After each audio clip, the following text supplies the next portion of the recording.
He is Jim Browdy. I am Marjorie Yeagan. You're listening to Boston Public Radio, 89.7 GBH. We are broadcasting live, as we do every Tuesday and every Friday, from the Boston Public Library. And we are streaming on youtube.com/GBH News and facebook.com/GBH News. And one more thing, Jim. What's that? Next week, we will not be here at the BPL on Tuesday or Friday. Is that true? Friday, we're doing a special broadcast from the National NAACP Convention, which is back really in Boston after 40 years. Good morning. By the way, if people were wondering why Marjorie was laughing when she was introducing the show, I think it's safe to say we're a little discombobulated today. Is that like an overstatement? A little discombobulated, that's disorganized. Right. It's your fault. Yeah. You were socializing up Thank until God 15 it's minutes. only an hour-long show, because we could never make it. Oh, okay. It's a 3-hour show. It's just 3 hours, though. In any case, 160,000 actors and writers are on strike for better wages and engaged in an existential battle with studios about the use of AI in the industry. More than 300,000 UPS drivers, led by a Boston guy, by the way, their new president, are poised to go on strike next week after working through extreme weather conditions delivering packages. Detroit's big three automakers may join them. It's labor activity America hasn't seen in decades, almost reminiscent of the seemingly never-ending strikes in Europe that we talk about all the time. Maybe it's because the pandemic dramatically changed the way we work. You pair that with worsening income inequality and a housing crisis with little reprieve in sight. Workers have had enough. It's not just America. A cost of living crisis is prompting more workers to walk off their jobs in the UK too. So our questions for you are these. Do you feel a connection to these workers and their issues? Are you troubled by the state of income inequality in this country? CEOs, including with some of these film companies with lavish yachts and salaries, while the writers and many actors can barely get health insurance? Or are you just packing up and planning for your time at the beach this summer? 877-301-8970. You know what the most dramatic of all the income inequality stories of late, the one that really got to me, the guy who runs Disney, what's his name? Bob Iger. Bob Iger. So obviously Disney has owns some of the studios that are where there are workers, writers, actors, that sort of thing on strike. He has a 180-foot yacht, which is a fairly big yacht, I believe. That's fairly big, I would say that's a formidable yacht. Yep. However, it apparently is not big 30 enough. feet too small. So in the middle of this whole nightmare for these workers who are trying to make sure they get minimum salaries, a piece of streaming, AI doesn't take their jobs, they continue to have enough work to get health insurance, he's trading up from 180 feet to 210 feet, and it sort of symbolizes, as you talk about all the time, to your credit, this greed and the growing lack income of inequality. Exactly right. Yeah, he should be ashamed of himself. I mean, when you have actors who can't make enough money or make so little money, and I don't understand that. It would seem to me if you make more money, you would need less help with your health insurance. But apparently, it's the other way around for these writers. But you know, it's hearing about these UPS people, and actually, the person that runs UPS is not up in Bob Iger's range. I think the person that runs UPS makes $19 million. No, but by the way, those numbers, don't quote those numbers. I know, stock options and all that could kind be of stuff. Hundreds of millions of dollars. This has been going on since the 70s. And by the way, back in the 70s, in the days when you used to be able to work one job, you know, a family of four, it was usually the father then that was working. Women weren't really in the workforce back then, but you could live in a fairly nice town. You could have your 2 weeks vacation. You could send your kids to school. We had about a quarter of the private labor force was in unions then, right? Now it's 6%. 6% of the private sector. It's 6% of the private sector. It's higher in the public sector. It's higher than the public sector, and a lot of us are very jealous that we're not in that public sector because they're the only ones that have decent pensions anymore. If you work for the government, some, but it's some, absolutely, but a lot of them do have pretty good pensions. But the point of the matter is, wages have not kept up with the cost of living. It is astronomical. You used to be making $40 an hour to afford to get a 2-bedroom apartment in Boston. They had a great piece in the New York Times talking about homelessness in California, where homelessness has skyrocketed. And this notion that, people move to California when they're homeless because they can be out in the streets is baloney. 90% of the people that are homeless in California lived in California, and they were priced out by illness or getting laid off in their job, and they cannot afford a place to live. And the places like Boston that have massive housing costs can't afford, the wages don't keep up. So people that's why I think there's a union sympathy now that there did not used to be. So, I mean, 877-301-8970. And essentially, you're making the case these people are striking for the average worker in America. It's not just about them, but it's symptomatic of the plight that virtually every worker in this country is going through. And by the way, just locally, just so it's not some far-off thing, even though you probably feel a connection to your UPS driver, and you probably know somebody who's in the Screen Actors Guild or the Writers Union, just don't know, because not everybody is Tom Cruise and Matt Damon and that sort of thing. The young docs at BMC, we see. Did you read the story about the one we're going to talk about later? Had to go 60 hours at the hospital. One of the most important hospitals, I would argue, anywhere, BMC. And what are they doing? Driving an Uber for 20 hours so they can pay their rent. Because it's so expensive, even for doctors. Now, obviously, residents don't make the money that full-fledged doctors do. But it seems to me, if you are a resident and you're going to pay these massive college and medical school loans, and you can't afford an apartment in Boston, there's something really wrong. And one last thing, and then I'll shut up. 877-301-8970. Yes, what is it? The fact that Bob Iger, who's building his 210-foot yacht, says that the modest demands of these screenwriters are unreasonable. I mean, how can he say that with a straight face? And I guess you ask yourself, don't these people have any shame? I mean, how much do you need to make? Right? How big do your yachts Remember that headline on need the front to get? page of the New York Times Magazine we've talked about before with all these executives? I think it was in a union situation too, walking down some hall, big time CEOs saying, how do they live with themselves? And that's the question you're asking. I agree. 877-301-8970. If you're not a UPS driver, if you're not an actor, you're not a writer, do you feel a connection to the struggles these people are going through? And does this income inequality, particularly the most egregious examples, puts you totally over the edge as it puts Marjorie and me? 877-301-8970. You also, I assume you've read the quote, and it's anonymous, so maybe it's cooked, we don't know, but it's been in virtually all reporting, including in the New York Times, from an anonymous film company executive that they're going to drag this on until the actors lose their apartments and their houses. And every time I've read that quote, I would go to the next paragraph, if it's a responsible journalist, to see, is there a quote from somebody in the industry saying, you know, we would never do that? And there's pretty much crickets for the most part. So I think that is the philosophy. Starve them out, and here comes AI. 877-301-8970. Now, by the way, you, I think, have much more sympathy. You're not a big union person. Is that a fair statement? Oh, no, that is absolutely, I am 100% behind private sector unions. What bothers me is the... You're not behind public sector unions?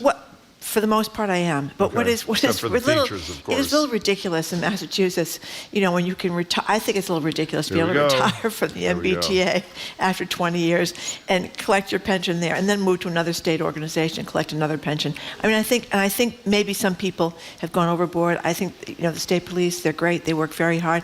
I don't think people should be able to retire at 50 and collect their full pension. But you know, it doesn't help. It doesn't help the people contemplating where they are on organized labor to pick what you consider to be the two worst examples of what unionized people are doing. They're outliers. That's not the typical situation. They're outliers, but I think it's worth pointing out the outliers, and you don't think it's worth pointing out the outliers. No, I would say we should point out the inliers first. But there's no question that the middle class was thriving in America, and it isn't just unionization, that's not the only factor, but at a time when there was not this kind of income inequality, and when private unions were much stronger, You're right. and the middle class has gone down and down and down and down. Did you tell the story, before we get to the calls, and the lines are full in a second, and we'll get to you, we promise, and text and that sort of stuff. Did you tell, I know you talked about a different era, the 70s, 80s. Did you tell the story you often tell, which I love, the New York Times story about the Detroit?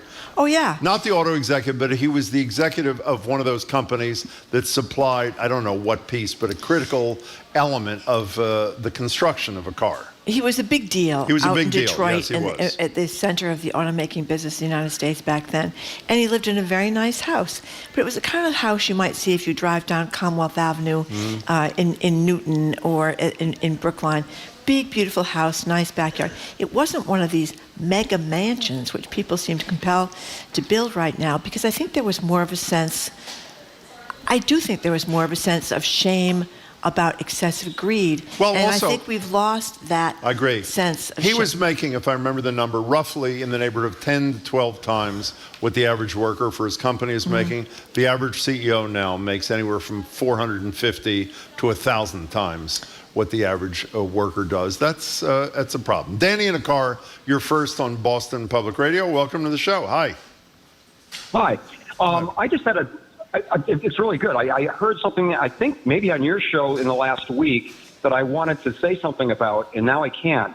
Why can't you? I couldn't get on the phone at that point. Well, you're on the phone now. That, do you know what I mean?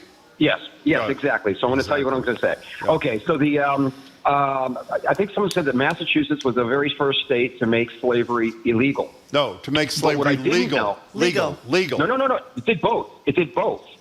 Well, that's actually true. That is true. You're right. Yeah. It did both. Yeah. So I knew about the making it illegal because that's the thing I think we want to promote that. But I didn't realize it was the first to make it illegal. I didn't know it. My argument is. Go ahead. Your argument is what? But what I didn't. My argument is that we still have slavery. It's just not called that anymore. It's if you can't afford to live in a studio apartment or apartment without a minimum wage, without having to have roommates, and yet the company you're working for, the CEO is, buying a bigger yacht. Who's exploiting who? Well, I'm not crazy about the word slavery in that context, but the exploitation, you're exactly right. It is grotesque exploitation, and we're glad you called, Danny. Thank you very much for the call. I didn't know till yesterday we were the first state to legalize slavery. I knew about making it illegal. Listen to this. Vicky from Hopkinton, totally empathize with the workers. I work for Instacart. We make a paltry $7 per order to shop for and deliver groceries. We just got an email yesterday saying they're dropping our pay to $4. That is unbelievable. Yeah. And they're talking about someone was talking about the UPS drivers making $75,000 to $80,000 a year, and that may be good in other places. It's not really that great in Massachusetts, but they had to fight over getting a commitment, and we don't have a contract yet, as you pointed out to me this morning, UPS, that may be going on strike. They had to get a commitment to get air conditioners in their trucks. My understanding is, as of this moment, there are no air conditioners in any of the UPS trucks, including in Phoenix, where it's either 19 or 20 days in a row with 110-degree temperature. Where it was so hot that propane tanks were exploding, and they're having these massive fires there. And somebody just said, maybe we should just be communist, Marjorie. What we need, Texter, is we need regulated capitalism. I mean, we used to have regulated capitalism. Nobody's arguing that we should get rid of capitalism, although a lot of young people are fed up because they don't see how it's done them much good. But that's the problem. We don't regulate it anymore, and we need to. And somebody else points out that my father bought a second house in the Cape. That is correct. My father, was a salesman for Firestone. He could get, of course, the house only cost $9,000. No, it did not. Yes, it did. Was it like 1820? No, in 1958 or 60 or something like that. Yeah. Look at how prices have just gone through the roof for housing. Patty in Winthrop, thank you for calling. Hi, guys. Hi. I listen all the time. The more you guys talk, all my blood boils. People just get what the difference is from the higher-ups, what they make, or the companies get in profits. Worked for the phone company in 1989. We were on strike for 3 months just to keep our health benefits. And then it was never fully guaranteed to that. Be that as it may, I'm retired and I'm over 65 or whatever I get my Medicare. It's about balance. It's not about... That is exactly right. It's about balance and fairness. Right, exactly, for everybody. Business manager, business agent at the time, God rest his soul, Eddie Fitz, he used to say, things go good and the profits go up, we should all share, and when they don't go like that, you tighten your belt. But everybody has to do it, not just the people providing all the manual labor and the service.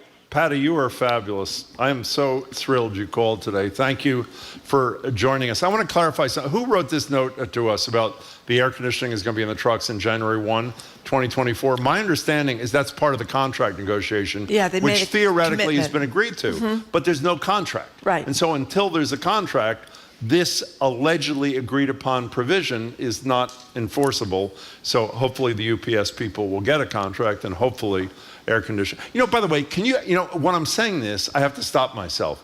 Do you believe they have to go potentially on strike next week to ensure that there's air conditioning in a truck where you're delivering hundreds of packages, particularly in the Southwest? Well, actually in the Northeast the last couple of weeks too. I mean, it's pathetic. 877-301-8970. Here's a texter. Please also criticize the celebrity actors, athletes, singers for their outsized wealth. You could argue that CEOs do help society by creating jobs, etc., but what does Matt Damon create for society? Well, I'll say this for Matt Damon. He was out on the picket lines with the actors that are upset and the writers that are upset. Even better. He was at the premiere of Oppenheimer the UK. Yep. The strike was declared in the middle of the premiere, and he and who's the woman who's one of the stars? Frances Pugh. I don't know who it is. But in any case, all the lead actors, my understanding, who were there, all of whom were making a ton of money, walked out in solidarity with Florence their lower wage. Pugh. I think that's how you say it. Megan, Central Mass, you're on Boston Public Radio. We're talking about the plethora of strikes this summer, and if you are on the side of the workers who are putting themselves at risk. Hi, Meg. Hi, how are you? Excellent. Can you hear me okay? We can, thank you. Great, I'm in my car, but I just wanted to bring out that there are 30,000 hospitality workers in Los Angeles who are with the union Unite Here, who are taking rolling strikes. And, so it's service workers, UPS workers, entertainment workers. To me, it's about time. The COVID pandemic was used as an excuse by all these companies to cut workers, bring in more automation into these service jobs, and people aren't going to take it. And I think it's a really hopeful thing that everybody's going out like they are. Meg, by the way, go ahead. Local 26, which is a part of that same union here in Boston, is in yet another struggle to ensure that their workers, most of whom start as low-wage workers, are living decent lives. So the hotel workers union, the Unite is really on the cutting edge, doing important stuff. It's a great union, and they just took a huge strike vote for the workers at the Encore, and when they took the strike vote, showed how strong they were. The company settled what they were asking for. Fabulous. So, they're in the middle of awesome movement forward for low-wage workers in Boston. Meg, thanks for your call. We appreciate it. Amber from Worcester makes a point. I'm 100% behind the actors strike. This is a text. It's not just about movie stars, but all the background actors, too, as they're called. A good friend of mine, she writes, is one of them. He was picketing behind Kevin Bacon and Kyra Sedgwick in New York on Tuesday. That's pretty good. You know what else is different now? These golden parachutes, which have become very popular, in the last 20 or 30 years. So a CEO gets a multi-million dollar job at some company, he screws up. And he has this beautiful package when he goes out the door where he gets millions and millions and millions going out the door even though he screwed up, and then they hire somebody else who comes in, and if that person screws up, they get the same kind of deal. And it really is incredible. I don't think they have to go out the door, so they're so poor they're needing food stamps, but it is a bizarre kind of corporate largesse that I think is certainly not shown to the people on the assembly line. Well, it's funny. Often when people in the last 20 years in Boston think of golden parachutes, first person they think of is the guy who ran GE forever, who is a celebrated CEO. There's some downsides, but a celebrated. The guy who ran Blue Cross left after this is maybe 15 years ago, in Massachusetts. Enrollment dropped, revenues dropped, everything went wrong on his watch, and he got a big wet kiss on the part. This is Blue Cross. This is not some big profit-making corporation. Gave him a huge and terrific buyout on his way out the door. The guy from GE was called Neutron Jack for slashing people's jobs and leaving people destitute. And his golden exit included things like multiple golf club memberships. Maybe one would be enough for the people from GE to be paying for, and flower arrangements. But you get tired of the same golf course. You play the same golf course day after day after day. It was crazy. The use of the private jet and all these kind of crazy things. You're It just just seemed jealous. a little bit over the. Yeah. Well, we're not supposed to be using private jets anymore, Jim. You know they've gone out with climate change. We You know what I should mean? say, by the way, while Marjorie is criticizing all the fat cats, 2 of her cousins retired from government service at like 27. Am I off by, what, 28? And they're on full pensions. And don't they say, I have many cousins, Stanford Jim. girl is still working and she's 92. I have many cousins. They're on cruises all the time. I'm not jealous. At a very young absolutely age, not. that's right. Absolutely not. Okay, we're talking about the summer of strikes. It's shaping up to be that so close after the pandemic. What do you think? Do you have much more empathy and sympathy for unions and private unions than you used to? If you're in one, we'd love to hear from you. Darryl, we'll get to him in a minute. You're listening to Boston Public Radio, 89.7 GBH, broadcasting live from the Boston Public Library.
Welcome back to Boston Public Radio. Jim Browdy and Marge Regan. You're listening to Boston. I said that. You're listening to Boston Public Radio. Why did I say it twice? We're live at the Boston Public Library, streaming at youtube.com/GBH News and facebook.com/GBH News.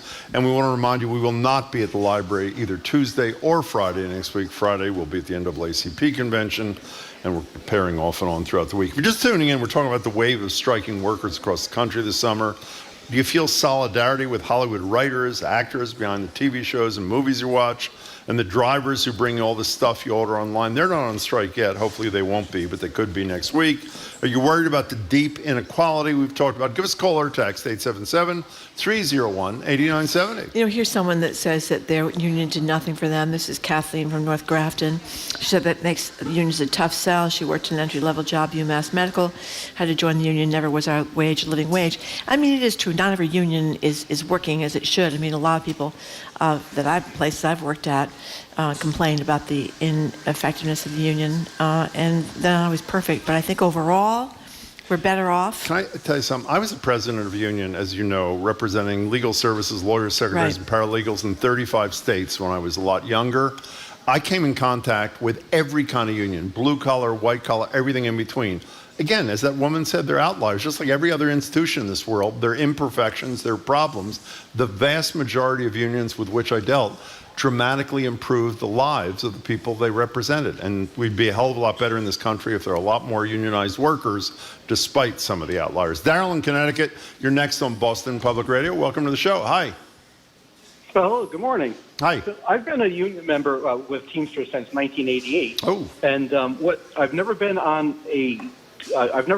working for UPS, but UPS has always explained that the reason why they didn't have air conditioning in their package cars, which are those delivery trucks, is because it's bad for your health to be in and out of air conditioning all day. And into the truck that has air conditioning, out of the truck, where it's summer weather, back in the truck multiple times per day. So that's what we've always heard it was for our health. Well, before you continue, I have no expertise in the area, but the leadership of the union is demanding, as part of their contract negotiation, air conditioning. Sure. So I'm assuming that they've concluded, it's also, on balance, it's pretty important. We've had the last few years have been the hottest in history, so conditions are much different now than they were even 5 years ago. You know, Darryl?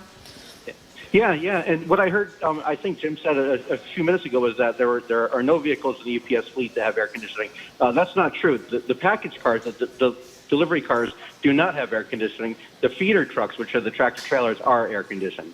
They are. Okay, my apologies. Yep. Thanks for sharing that. Yep. Daryl, we much appreciate your call. Thank you very much. 877-301-8970. Let's go to Newburyport, where George is on the phone. Hey, George. Hi, George. Oh, hey, it's great to be on the show, guys. Thank you. Loved the show for years. Thank you very much. So my great-grandfather was the leader of the Seamen's Union on the Baltimore waterfront in the 1930s. Wow. There's a lot actually written about him on the web, and I loved researching him and finding out about him, and letting my mother know who her grandfather was. And the reason she didn't know is because her father never spoke a word about him. He did some pretty heroic things, led a march on Washington, is responsible for desegregating crews on the ships off the waterfront in Baltimore. But he was a communist, and very proud one at that, it turns out. So I think my grandfather, having grown up during the McCarthy era, just was ashamed. That's all I can think. I mean, he died about 10 years ago, so I never, had the chance to talk to him about it. But, it speaks to the success of corporations and their lobbyists and the government to demonize labor. I couldn't agree more. That's all I want to say. Well, Yeah. George, Thanks. thank you. That was a great call. Of course, communism was very new in the 1930s. I think a lot of people thought it was going to be a great solution to our problems, and clearly things have not worked out in a lot of communist countries since then. So, I don't think anybody would be advocating going back to communism or even thinking about it in the United States. But a lot of people are texting about democratic socialism, which is what Bernie Sanders is. And there are a lot of young people who think that's a pretty good deal because they're finding themselves unable to get anywhere in life because between student loans and the cost of housing, they can't save any money. According to NBC News, more than 100 UPS workers have been hospitalized for heat-related illnesses in recent times. So it's an issue. Remember the picture of the guy collapsing on the porch? Oh, right. That was a UPS guy. That's right. From the, what are they called? What is that? Whatever people have on their front porches, those the cameras. Ring cameras. The Ring camera, the guy collapsing. Holly in New Hampshire, thank you for calling. Hi, first time, long time. Thank you. Wanted to say it. Thank you. So I'm calling because I grew up, my dad was in the local 4 elevator union out of Boston. The elevator union, I love it. That's great. And it's not really known about, but it's one of the best. And my mom was able to stay home with me and my sister. And now my husband is in the same union, so now I'm getting the benefits as an adult and seeing the benefits, health care. Like our family deductible is super low, super affordable. I'm a nurse. I work per diem, so I'm able to stay home with my kids and work occasionally. But I work with some of the hardest working nurses, and the health care that they're getting, and we're non-union, is just crap. So I think it's nice to hear about a union that does really fight for their workers and makes a huge difference. Holly, there's a smile in your voice. We appreciate your phone call. Thank you very much for calling. When Holly started and said she's always one who said first time, long time, one of the I thought it was really funny. Do you remember when Governor Healy called in to the final show? She was Governor-elect Healy at that time. The final show for Governor Baker on our show. And he didn't know she was calling in, and we pick up, we say hello, whoever we said, Maura, whatever. And she says, first time, long time, which I thought was actually quite cute. It made me laugh. That's in any right. case, okay. we have an invite out to Sean O'Brien, who's a pretty busy guy. I'd love to talk to him. him. Who obviously was head of the Teamsters Local 25 here for a long time before he became the international president. And we hope in the next week or so, Sean will make time for us here on Boston Public Radio. He's a really impressive character. Did you say he was head of doing the UPS He's thing? president. He's international president of the Teamsters Union doing UPS. And he's hoping to move from UPS to Amazon. Well, you know what's really interesting about this, by the way? Exciting. One of the major issues in his campaign was that his predecessor was weak vis-a-vis UPS. That was his allegation. Right. One of the primary reasons he won was because of his promise to be tough with UPS. So yeah, let's see how things come out. He signed a contract that the membership didn't agree with. Wasn't that the big complaint? Anyway, enough of that. We're moving on. Retired federal judge Nancy Gertner joins us for another edition of On the Docket. We're going to talk about former President Trump's legal issues and efforts to have the Supreme Court use some ethics. 89.7 GBH, Boston Public Radio. We are broadcasting live from the Boston Public Library, and we are streaming at youtube.com/GBH News and facebook.com/GBH News.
Welcome back to Boston Public Radio. Jim Browdy, Marjorie Egan. We're live at the library, streaming at facebook.com/GBH News, youtube.com/GBH News. Now time for On the Docket with retired federal judge Nancy Gertner. Judge Gertner is a senior lecturer at Harvard Law School and a BPR contributor. Judge, good morning. Thanks for joining us. Good morning. Can you hear me? We can. Yes, we can. Good. Thank you so much for being here, Judge. So I don't think we've spoken to you since the former president, Donald Trump, received a target letter, meaning he is a target in the January 6th investigation. So what does that mean? Elaborate a lot on that a little bit. Well, to some degree, it means that any interaction that anyone has with a government obviously is fraught, because that person, if they lie to the government, then that's a crime. The target letter is inviting him to appear before the grand jury. It had a deadline of a certain amount of time within which, if he wanted to respond, he would respond. There's no way in God's earth that Trump will appear before the grand jury and be examined under oath. So, I think that it signals that an indictment is coming and imminent, but it's not going to have a specific impact on this case. We've talked to you a lot about the judge that's assigned the documents case, which is obviously a different case. That's down in Florida. This is a judge who was pretty much slapped on the wrist by an appellate court after her ruling that was very favorable to Trump at the beginning of this process. And I don't know if I said this, and also nominated by Trump before she was confirmed to the bench. The Department of Justice was hoping for a trial as early as December of this year. Trump's lawyers asked for a trial after the November 2024 election because he's very busy, unlike other defendants who obviously are not busy and have plenty of time to be prosecuted. And the judge split the baby and came up with a May 2024 date this morning. And my first reaction was, that seems pretty equitable. But then my second reaction, and as a former judge, I'm particularly interested in your response, by picking that date, she basically is beginning the trial smack dab in the middle of primary season, giving Trump even greater ability to say this is purely a political prosecution. Should that, one, is the date a fair one? And should that latter thing have even been a consideration for this judge or any judge? The date, whether the date is a fair one, is an abstract question. Let me break it down to measure what she's done with what would be done in the ordinary case. In the ordinary case, the government wants a December trial date. that would be the first trial date. She'd set that date. The defense would come in and say sometime, 2 months before that date, we haven't been able to do X, we haven't been able to do Y, we have the following motions. Kick it over. And then the judge would kick it over in increments. Well, December won't work, maybe January will, February. That's the usual process. What she's done is the fact of the political calendar arguably shouldn't fit into her analysis. It arguably shouldn't fit into her analysis. Again, the way that it would ordinarily work is the government sets Chris proposes a trial date, and then the defendant backs up against that trial date, and then you continue it as you know concretely that trial date isn't going to work. So this was an abstract exercise of picking a number, it was not going to be December for reasons that have more to do with the political calendar than anything else. So it's ostensibly somewhere in the middle, but the whole approach is unusual. The whole approach is unusual. Well, a lot of Americans are wondering what the deal is with Eileen Cannon. She was criticized, even by Republicans. She's a Trump-appointed justice for seeming to be too friendly and willing to accommodate the former president. Do you have any judicial scuttlebutt these days about where she is now? I mean, chastened or not chastened, or we just don't know? You just don't know, but what she did during the course of the Mar-a-Lago investigation was to sort of get out of lane, right? During the investigation, before there's a formal charge, the government the government searches, the government has a grand jury, the government has discovery. It gets to the district court judge only if there's something unseemly going on or something inappropriate or something unconstitutional. Instead, she insinuated herself into this process when she had absolutely no business to do so, by setting up a special master, by coming up with rules as to what the government could see or couldn't see. And that's what she was slapped down about. Now you're talking about decisions that are completely in her wheelhouse. The trial setting, what kind of discovery, and the question is whether she is going to fold in the face of Trump's lawyers, constantly talking about how much more they need to do. Even the May date winds up backing up to the election. Well, not only is she up to it in that regard, my understanding is in her career, she's done 3 criminal trials, all minor, none white collar, and this is arguably one of the 2 or 3 most complex and important criminal trials in the history of the country. And I still don't understand about this random selection that allegedly led to her rather than the other 2 judges who were possible, and why the judge in charge wasn't able to say, based upon that reversal, there's less likely to be trust in you as a judge. And secondly, you have no relevant experience. Let's pick a more experienced judge. Why didn't that happen, Judge Gerger? Because you have about 17 questions in that one question. Okay, answer a couple of them if you would. I'm going to try to unpack that. I mean, one thing is that from what I understand, there was a random selection. Right. There was a random selection, but because for various reasons, it was a random selection among 2 or 3 judges, and she got it. Yeah.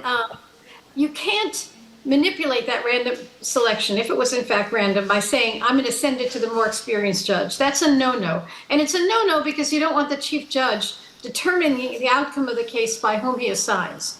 So the randomness, if it came about randomly, there's really nothing anyone can do.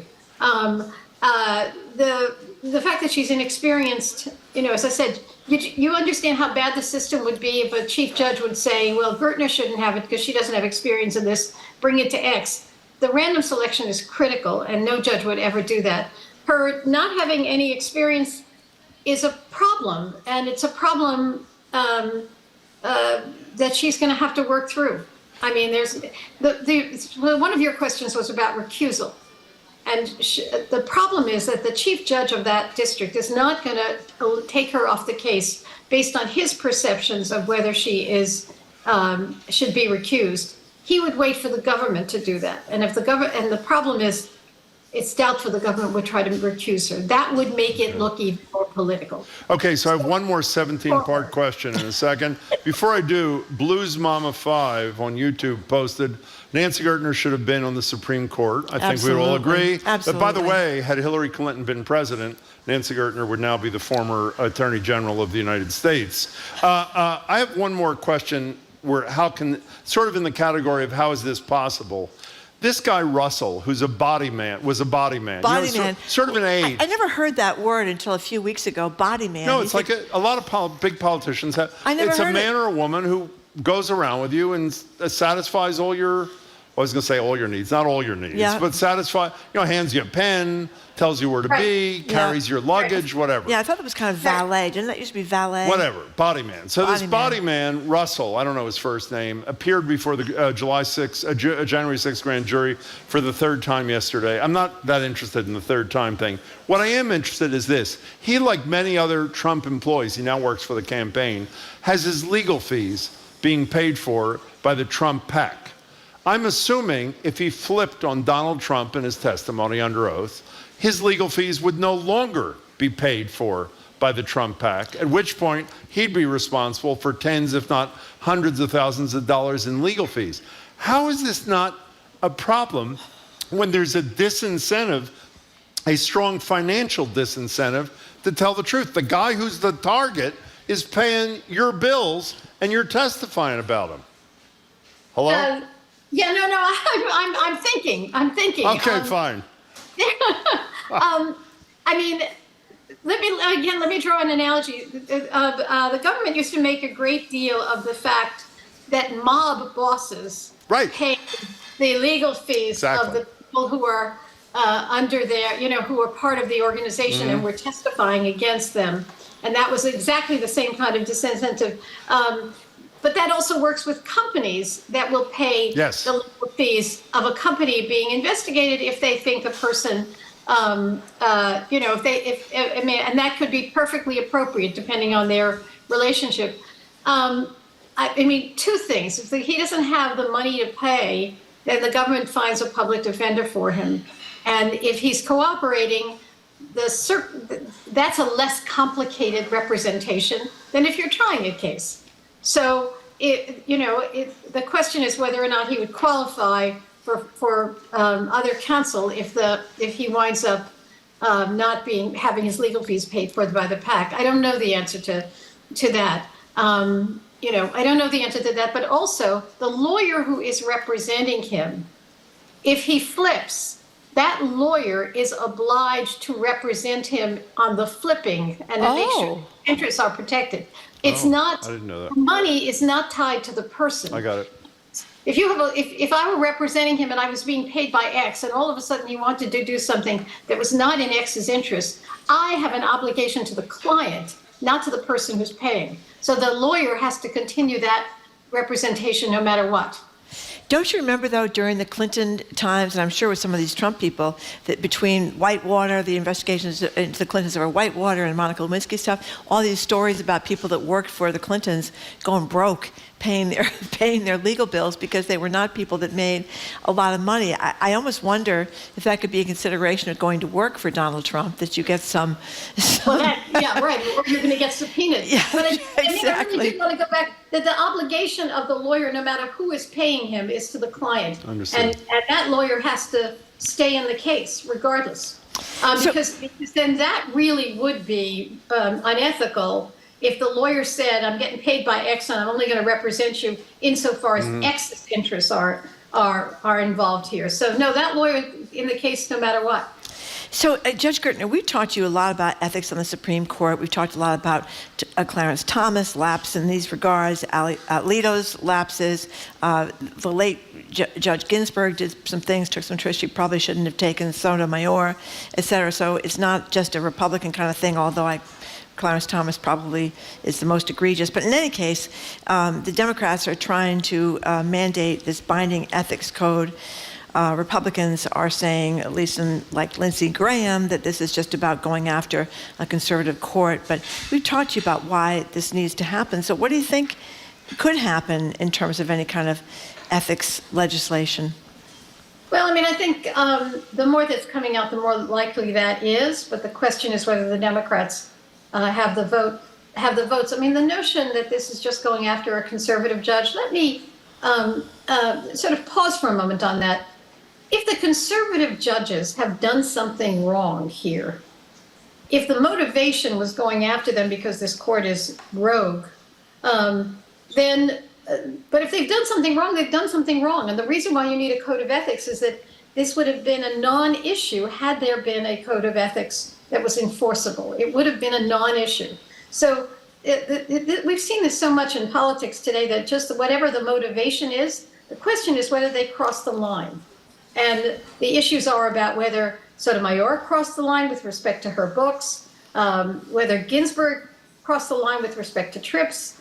I mean, the bottom line is there's no line here. Right. There needs to be a line, and whatever the motivation is, there needs to be a line. I'm trying to go through now the canons of ethics that all of them would have violated had they been ordinary mortals, as opposed to justices of the Supreme Court.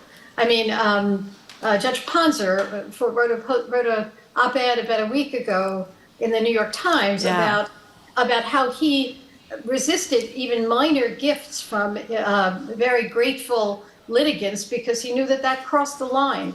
And I have, we've talked about this before. I did everything I could to keep everything having to do with the ACLU and my husband out of my court. So if they had been ordinary mortals, what would a code of ethics have done for them? And the answer is that there's no question in my mind that the Harlan Crow subsidy of Clarence Thomas would have been problematic.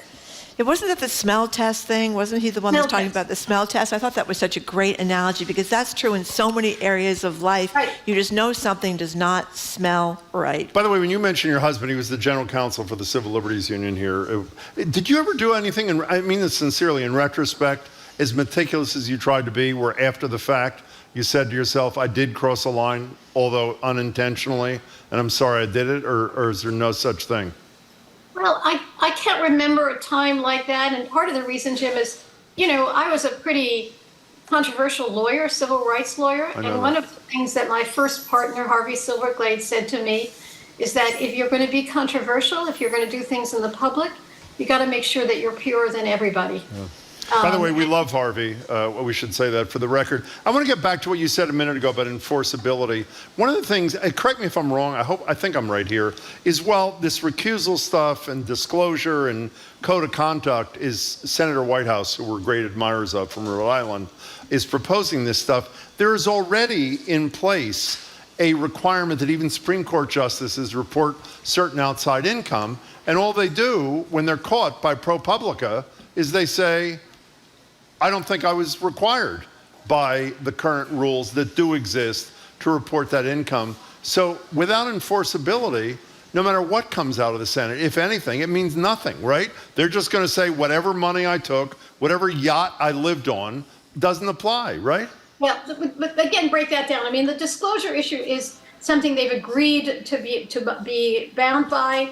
A misrepresentation on the disclosure forms could be the subject of a criminal prosecution. The failure to disclose is a little bit more complicated, but there actually is, a mechanism to say that what they failed to disclose was wrong, that they should have disclosed it. The canons of ethics are a little bit more complicated. So, for example, we were not allowed to take honorarium. You'd give a speech somewhere, and you were not allowed to take any money for the speech. But someone could pay your reasonable expenses getting to and from the speech, but you couldn't be paid for the speech. What Thomas has done is and even the Alito accusations is a complete end run around that, which is, okay, don't pay me for the speech, but get me back and forth on your yacht.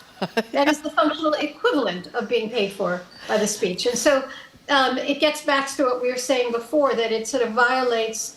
It may well violate the letter, but it certainly violates the spirit of these ethical rules. How you would enforce them against the Supreme Court is something that will have to be worked out.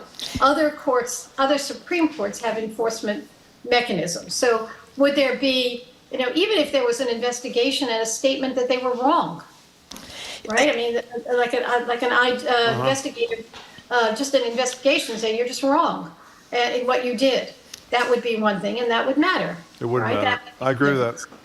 You know, I've asked you forms of this question every time we talk to you practically, but one more time, why not? I just wonder, Judge Gertner, if you think that John Roberts, the man who's talked so many times about the importance of the integrity of the court and that people regard the court highly, is he just going to sit there like a potted plant during this whole thing? I mean, is he just, that was just a bunch of baloney, all that stuff he was saying before, and he's...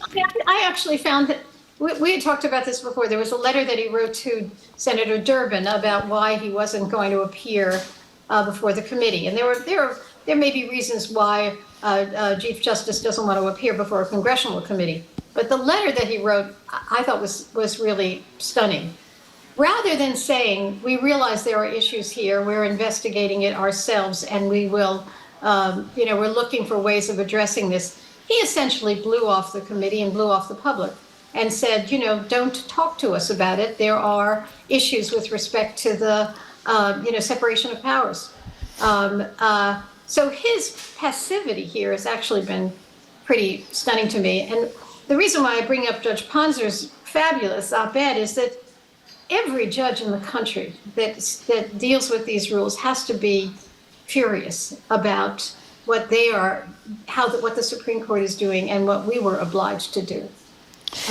So, I mean, I'm surprised that Roberts is not saying, this is serious, we're looking into it, we're looking into what will work here for us, instead of saying nothing will work for us, which is since Marjorie admitted she was a broken record, let me be a broken record once. When it comes to passivity, I've said it to you 1,000 times, there are 3 liberal justices who signed a document with the 6 conservatives saying essentially nothing to see here. We're doing fine. We're working on this thing, basically giving cover to Roberts, Thomas, Alito, and all these other characters. No? I think that it was more difficult for them. It's giving cover. Let me start with that. But I have to admit that is a more difficult thing for them to say. I mean, I agree. That is just much more difficult. That really reflects a sort of internal split within the Supreme Court that they don't want to have to reflect. So I don't think that they could do anything. I think the issue here is Roberts, and think about it, all Roberts had to say is, man, I've read the reports, this is a serious issue, we're taking care of it, we're looking at enhanced procedures, we're looking at internal enforcement, we're looking at all of that. And then he could have done nothing. That's what I expected. I expected hey, don't worry, we got this under control. Instead, what he has said is leave us alone. And that is troubling. Judge Gertner, it's great to see you. Be well. Thank you very much. Thanks. Judge Gertner, we've been speaking with retired federal judge Nancy Gertner, senior lecturer at Harvard Law School and a Boston Public Radio contributor. Coming up after the noon news, we're going to talk with Boston Globe business columnist Shirley Leung. She's going to talk about her new podcast and about those Boston Medical Center residents who can't afford to rent apartments in Boston, and they are physicians to be. You're listening to Boston Public Radio, 89.7 GBH. We are broadcasting live from the Boston Public Library, and we are streaming at youtube.com/GBH News and facebook.com/GBH News.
Welcome back to Boston Public Radio. I am Marjorie Egan. He is Jim Brady. We're broadcasting live from the Boston Public Library, streaming on Facebook.com/GBH News and YouTube.com/GBH News. And we won't be here at the library next week, neither on Tuesday nor on Friday, because we are broadcasting Friday, special broadcast from the National NAACP Convention. Mm-hmm.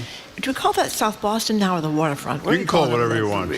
South Boston. Is it South Boston? Mm-hmm. Okay. Hello again, Jim. Hello, you. It's amazing we made it through the first hour without a disaster. It is amazing. That's right. We're very organized. Only 2 more and we're in good shape. Right. It's time now for Boston Globe business columnist Shirley Leung. She's joining us on Zoom. In addition to being a stellar business columnist, she is host of the brand new podcast from the Globe. It's called Say More, which, Marjorie, is a phrase no one has ever said to me, by the way. Nevertheless, Shirley, I knew that would make you laugh, both of you. Very good. Shirley, congratulations. Great to see you. Thank you. I'm joining you guys into the audio world. Well, I know. I got to tell you, Shirley, I've listened to both the first editions, and they're great. I mean, you've really got a great job. You're a great reporter, so you know how to ask great questions, and they're really good. But give us the story. What are you doing with? We're going to play some sound in a second. But what's the thinking behind Say More? So Say More, it's a new weekly podcast. It's half hour, and as I wrote a print column about kind of a little bit behind this kind of the backstory of the podcast, and really, I've been doing print for more than 2 decades. And I've been on your show, 7-8 years now, and there was a point where I started to hear from a lot of listeners, and people heard me on your show. Shocking. I was thinking, wow, there's a lot of people are getting their news, right, and information from the radio and from audio, and so I need to kind of get into that arena, and so it's really, you guys inspired me in part to try this. There you go. Absolutely. We consider ourselves very inspirational here. One of us does, anyway. In any case. So let's play a little sound. This is your new podcast. This is when you interview this Pulitzer Prize winner, David Barboza from the New York Times, about his years as a correspondent in China. Do you think we're already in a Cold War with China? Yes.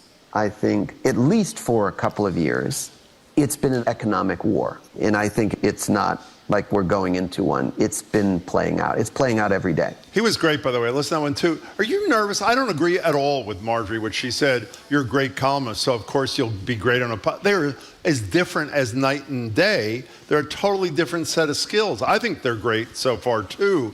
Are you nervous, though? I mean, this is, and other than being with us, you answer the questions with us. Here you're the leader, you ask him. Are you nervous, Shirley Leung? Oh, absolutely. I mean, I've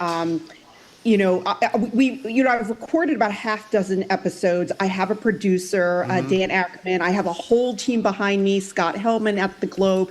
Jim Dow is the editorial page editor.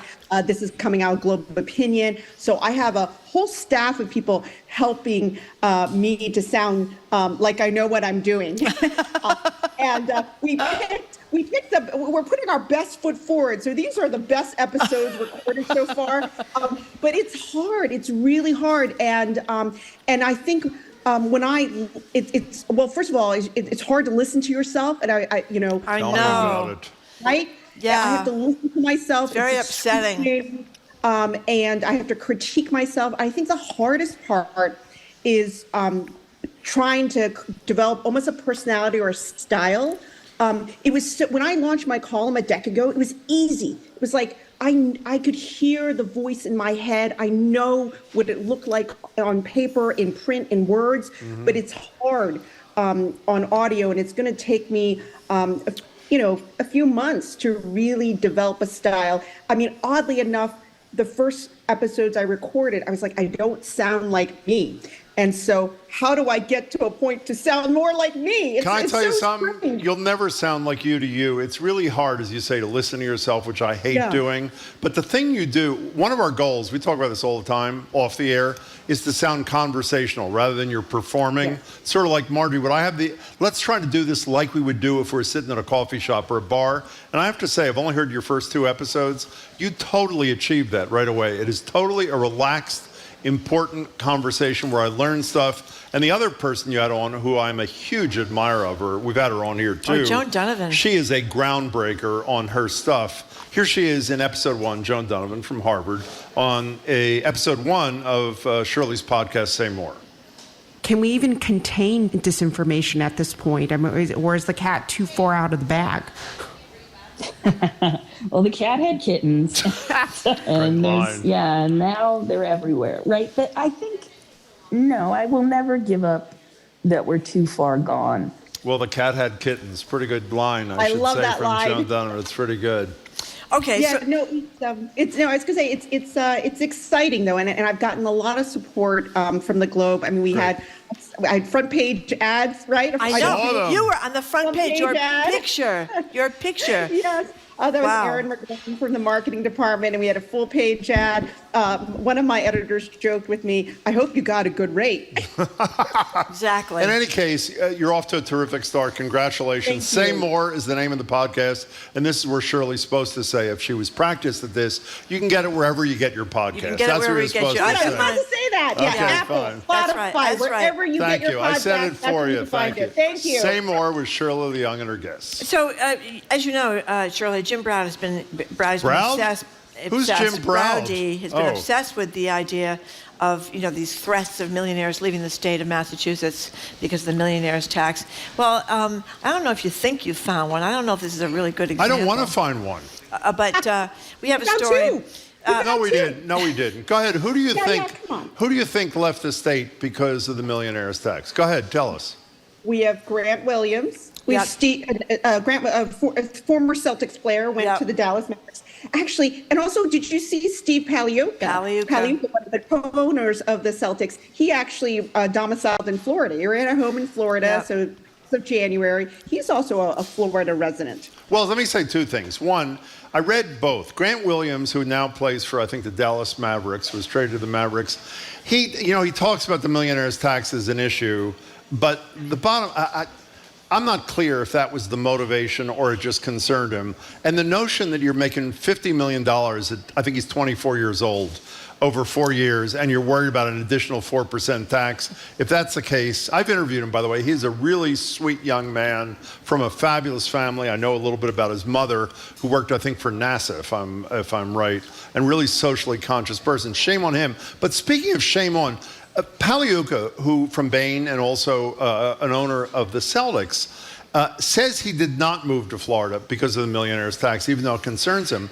But can we go back a little bit? I did a debate not too many years ago between a bunch of people who were running for the Democratic nomination to represent Massachusetts in the United States Senate. The winner of that primary was the former Attorney General of Massachusetts, and she ran against Scott Brown and lost. How do you feel about a guy who thought it was important enough to the people of Massachusetts that they pick him to represent them in the Senate that he now decides it's okay to live in Florida, where just coincidentally there's a much lower tax burden, et cetera, and owns the hometown team, the Boston Celtics? What does that say to you, Shirley Leung? Well, he did retire from Bain, right? And I think there are a lot of people like Steve Paliuca who have homes in New Hampshire or Florida, and when they're retired, they're ready to go to a low income or no income state. So, but I don't know. I don't think he campaigned openly. I'm not sure if he gave to the campaign or not. I forgot. No, he ran. I'm sorry, I wasn't clear. No, he ran for Senate. He ran right? for the United States Senate. Yeah, he was in that debate. Lost. He did. But again, if you love the state so much you want to represent it, then I would assume you'd love the state enough to continue to contribute to make this an attractive place in education, transportation, whatever it is that your taxes pay for. In any case, we'll keep looking for these allegedly thousands of people ready to move out of the state because of the tax. So, Jim, I know you love this topic, so I was very curious. Remember we created a millionaire's tax calculator last fall, the Globe. Yeah, and yes, I do, sure. Right, so I went and typed in, so Grant Williams would have been paid $48 million, right? He stayed here. If he stayed here, but Dallas offered him $54 million. Right.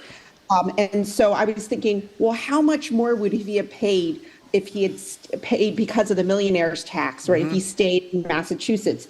And according to our calculator, I think it really would have only amounted to an extra $1.8 million. Over the whole course of the thing. Over the course of the 4 or 5 year contract. So we're, it's really like, for him, it's like right? It's pennies or quarters in the couch. Well, why don't you tell all your CPA friends that, Shirley Leung, and get back to us next week, can you please? We're talking to Shirley Leung, Boston Globe business columnist and the leader of the new podcast, Say More. So Shirley, earlier we were talking with our listeners about the idea that private unionization has gained some popularity post the pandemic, and because income inequality is getting so dramatic. This isn't about unions necessarily, but it's about physicians who are residents. They're not quite full-time out of their training, but that they are desperate for more money from Boston Medical Center to bring them up to par with like Mass General Brigham. Because one of them, at least, and I'm sure that he's not the only one, has to drive for Uber to make up for the fact that he can't pay his rent in Boston. The wages have not kept up with housing prices, obviously. So, can I interrupt before you answer? It is exactly about a union. They're all members of Committee of Interns and Residents, part of SEIU, so they are unionized residents. Right, but I didn't mean it was about the UPS, kind of the whole popularity of union striking and that kind of stuff. But anyway, what you make of this story is by your colleague Sarah Raza at the Globe. I mean, it does not surprise me that we see white-collar workers like medical residents, demanding more wages and better benefits. I mean, think about, I have a lot of friends who are doctors. I mean, do you know any happy doctors, right? No, I don't. Well, my own doctor seems pretty happy. She's happy, right? I think. At least that's what she tells me. Most of my doctor friends are burnt out. They feel underpaid. They feel that hospitals have become too corporatized. The people at the top, the administrators, are pulling in the multi-million-dollar packages, and the doctors who've gone through all this training, incurred all this debt, work really long hours. They just don't feel like they're treated humanely, and so it's not surprising to me that medical residents are picketing and protesting and rallying and demanding better wages. I mean, Boston Medical Center, I mean, they are they're on the front lines of a lot of the public health crises. So I think it's really it's very tough for those workers. Can I, Shirley a minute ago said she used the Boston Globe millionaire tax calculator to figure out what Grant Williams would have to pay had he stayed here. I used the Jim Browdy calculator while you two were just talking. Okay. Yes. First-year residents at BMC make $66,750. Right. Okay? It's $1,100 and something a week. How much the average resident works 60 hours a week currently? How much that comes out to an hour?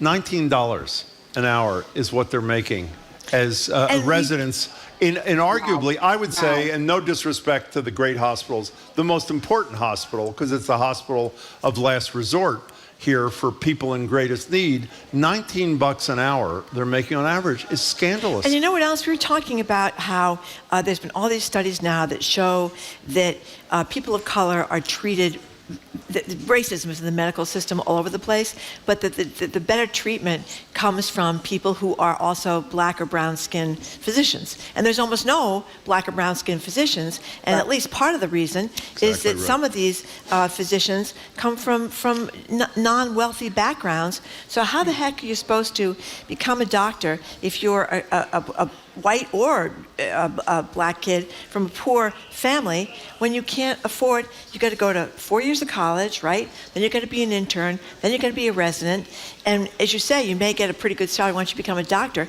but how are you supposed to pay your rent and pay your student loans and all that? It's just insane. Well, it's even more of an issue at BMC because the disproportionately high share of their patients are people of color. Right. So the point you're making is emphasized at a place that has that kind of patient population. We used to a few years ago be appalled at the idea that people that were public defenders or assistant district attorneys had to work as waiters on the weekends to pay their bills. Yeah. So they raised them a little bit, not nearly enough.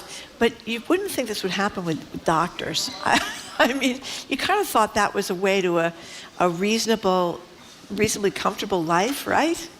I guess. Right. Well, they are in training, right? But still, the number of hours they work, especially, I would not want my medical resident driving an Uber, on their downtime. I want them rested. Right? And I would not want them working unbelievable hours because they might not notice what's wrong with me if I show up at the emergency room. I mean, the whole system is really... Think so? Yes, I think it's a mess? I think it is a broken system. Thank you. I do. So we had your colleague Scott Kirstner in the studio with us a couple of weeks ago. He's the innovation guy for the Boston Globe. And we talked to him, and I found the conversation really interesting. However, he wrote a piece about being more innovative in transportation. Yeah. He seemed to be saying, this is probably unfair, he didn't say these words, but this is my takeaway, and you'll disabuse me of this. In light of the fact that the roads are a disaster and total gridlock, and the subway is the worst in the world, sorry, Mr. Eng, I know you're going to improve it. As a result, we should think about innovative ways. And I have to say, some of the well, describe what some of them are. It seemed to me at least a little odd and unlikely to be in mass use. You know what I mean? Right. Right. I think Marjorie, I think Jimmy, you were out one day, but we talked about this. What is it? Special lanes for autonomous vehicles. That's right. Autonomous vehicles. Yep. That's a great idea. Yep. We're ready for that. Go ahead. But but to dedicate it like an HOV lane for autonomous vehicles which do not exist yet. That's right. And then also, what is it? Paving over the commuter rails. Yeah. I'm not sure that's. Cars? Yeah, I don't think that's the ticket. I didn't. Wait a second. I wasn't clear about that. If we pave over the rails on the commuter rail, what do we put in their place again? What do they put electric vehicles, autonomous lanes. Right? Smaller electric autonomous vehicles. That's right. Yes. That's the idea. Yeah. So I guess that would eliminate I actually like the commuter rail. I love I'm a commuter rail convert. I take the Fairmont line now instead of the red line because too many slow zones, and I love it. You do? I love my commuter rail. I love riding the commuter rail. Well, can I give you some bad news? We're paving over it tomorrow morning. I don't know if I told you. Hey, have they cleaned up the bathrooms of the commuter rail? That's the complaint we always get from Texas. Wait, do they have bathrooms in the commuter rail? No, it's not commuter rail. It's like Amtrak. They don't have bathrooms. They don't have any bathrooms? I don't think so. In the Do they? I'm not on the train long enough to find out if so. That's not what people are complaining about. They're complaining about the bathrooms on Amtrak. I think they are. No, they're not. They're not? We'll investigate that. Oh, I need to Can one of our colleagues find out if there's a bathroom on commuter rail? There are definitely bathrooms on Amtrak. There is. Thank you. I think was that you, Hannah, who just said that? Thank you, Hannah. So I guess we're wrong. Okay. How do you not know wrong, that? Jim. If you ride the commuter rail, wait a second. Shirley was wrong too. Miss Seymour over here. I just want to point out that I was correct. Hey, Seymour, how did you not know if you ride commuter rail? You didn't know there was a bathroom on the damn train. Not long enough. Commuter rail, and I've never had to use the bathroom. My commute's like 25 minutes on the commuter rail. We should ask Hannah if they've cleaned up the bathrooms. Hannah, can you hear me? Can you tell us, Hannah? Up the bathrooms? Oh, Nicole can speak. They're not that Gary, bad. another colleague of ours says they're not that bad. They're not that bad. Well, that's good to know. What are they doing, a show back in the studio? Right, what are they doing back there? Because I was pointing out that every time we mention the commuter rails, I get Apparently swamped with texts about disgusting conditions. About the commuter rail. Yeah. Really? I mean, people complain to me about a lot of stuff, but I've had yet to get an email about the commuter rail and bathrooms. I think now that I've said that. I think it could be your next column. Can I tell you something? Right? When you were off the other day when the two co-chairs of the Transportation Committee in the legislature were in? You were. I don't remember. And Bill Strauss, who's the House chair, and Senator Crichton, who's the Senate chair, were in. And the reason they were in is because when we have our usual transportation people, we do tend to criticize the legislature relentlessly. And so they wanted equal time. And they want us to be fair, which I think we were that day. So let me be fair in this conversation. I just checked. There's not one single car on the T that's caught fire this morning. Now, I would consider that as a good day. It's 12:25, and no one's jumping into the Mystic. So let's write that up as a day well spent. Hey, we're almost out of time, Shirley, but Dana Gerber, one of your colleagues, wrote a piece about the Boston businesses still having some mask requirements. Not very many of them, obviously, but they talked to people at this comic book shop in Harvard Square and a couple of other places. They're really done, for the most part, the mask requirements, are they not? Even medical places are done. Yeah. Right. Most businesses do not require masks. I think it was really interesting that some businesses, some of them wanted to keep them, right? And so there was businesses that had like Mask Mondays for immunocompromised. I thought that was great, actually. Customers. Yeah, I think it was a really good idea. And so, and how some employees, they wanted to keep wearing masks, but they didn't really want to require it of customers. And also, masks are, I guess it's also a cost. You know, it costs businesses money to supply customers and employees with masks. So, but it was kind of, I guess, with mixed feelings about dropping mask requirements. Yeah. I see a lot of. Oh, go ahead. I was just going to say, I see a lot of clerks still with masks, and I'd be wearing a mask too if I was a clerk. But in the supermarket or the CVS or something like that. Before you go, since you mentioned, that's really important. Well, I'm glad that we're free to the mask. This thing that you talk about, Mask Mondays, one of the places doing is this place called Take a Gather Here. It's a craft store in Inman Square where I live. And they do it for exactly the reason they say. They don't want to impose it upon all customers 7 days a week. So as you say, it gives immunocompromised customers designated time to browse, I'm reading from the Globe, the shop's selection of fabric and yarns, and it's voluntary the rest of the week. That is a total, perfect Solomonic way to deal with this thing. If you do have concerns, even if you're not immunocompromised, if you're nervous, then go shop on Mondays. They're making an accommodation for you. Good for them. I think that should be emulated elsewhere. Hey, Shirley, your podcast is great. Lots of luck on it. Yeah. When's the next one? When's the next one drop? Thursday mornings. Thursday mornings, okay. Thank you very much. Good luck, Shirley. Leung. Thanks for having me. Okay, we've been speaking with Boston Globe business columnist and now podcaster Shirley Leung. Her new podcast is called Say More. You can get it wherever you get your podcasts. Coming up, GBH's Callie Crossley is here. We're going to talk with her about something that is almost unbelievable that just happened in the state of Florida. You're listening to Boston Public Radio, 89.7 GBH. We are broadcasting live from the Boston Public Library, streaming on youtube.com/GBH News and facebook.com/GBH News.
Welcome back to Boston Public Radio. I am Jim Browdy. She is Marjorie Egan. We're live at the Boston Public Library, streaming on Facebook.com/GBH News and YouTube.com/GBH News. A reminder yet again, we will not be at the library at all next week.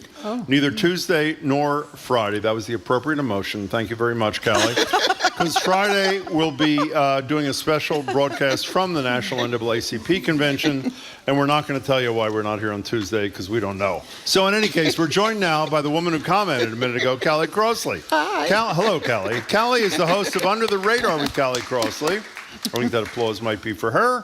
And which you can catch Sunday nights right here at 89.7 at 6 o'clock. She's also the host of Basic Black. That's Fridays at 7:30. You can also hear Callie commentaries Mondays on GBH's Morning Edition. Hello, Callie Crossley. Hello. Hello, to you. Callie Crossley. So I'm going to start with a very upsetting note, and we're going to get some sound from the Vice President about this in just a second.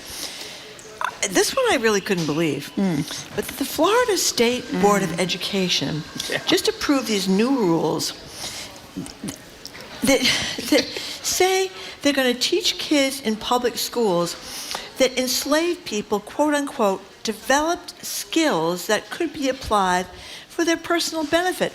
So it really wasn't that bad. It wasn't that bad. I mean, what do you say? What you say is the enslaved people develop skills for your benefit. That's what you say.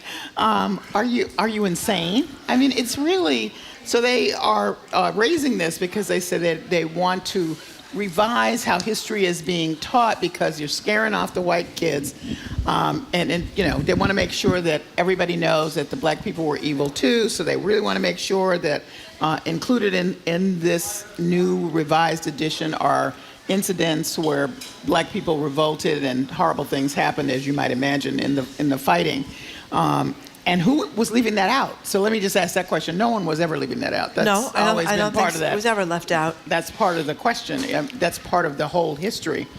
You know what And I don't know, by the way, where are all these white kids whose feelings have been hurt? That's what we I'd haven't like to seen know. any testimony from them that they've been devastated by hearing about the evils of enslavement. I've actually heard the opposite. I've done a few pieces where we're talking about, you know, all of these kinds of laws and restrictions put on teachers, and just they interviewed random students, and they were like, "We don't know what's going on. I want to know what's happening. I would at least like to know where this connects to this." These are white kids. They were interviewing them, and they said, "I feel like I don't know." What I thought about, aside from the fact that we know that this is wildly building on wild levels of ignorance, you know, when you travel outside of the country, you know this experience, right?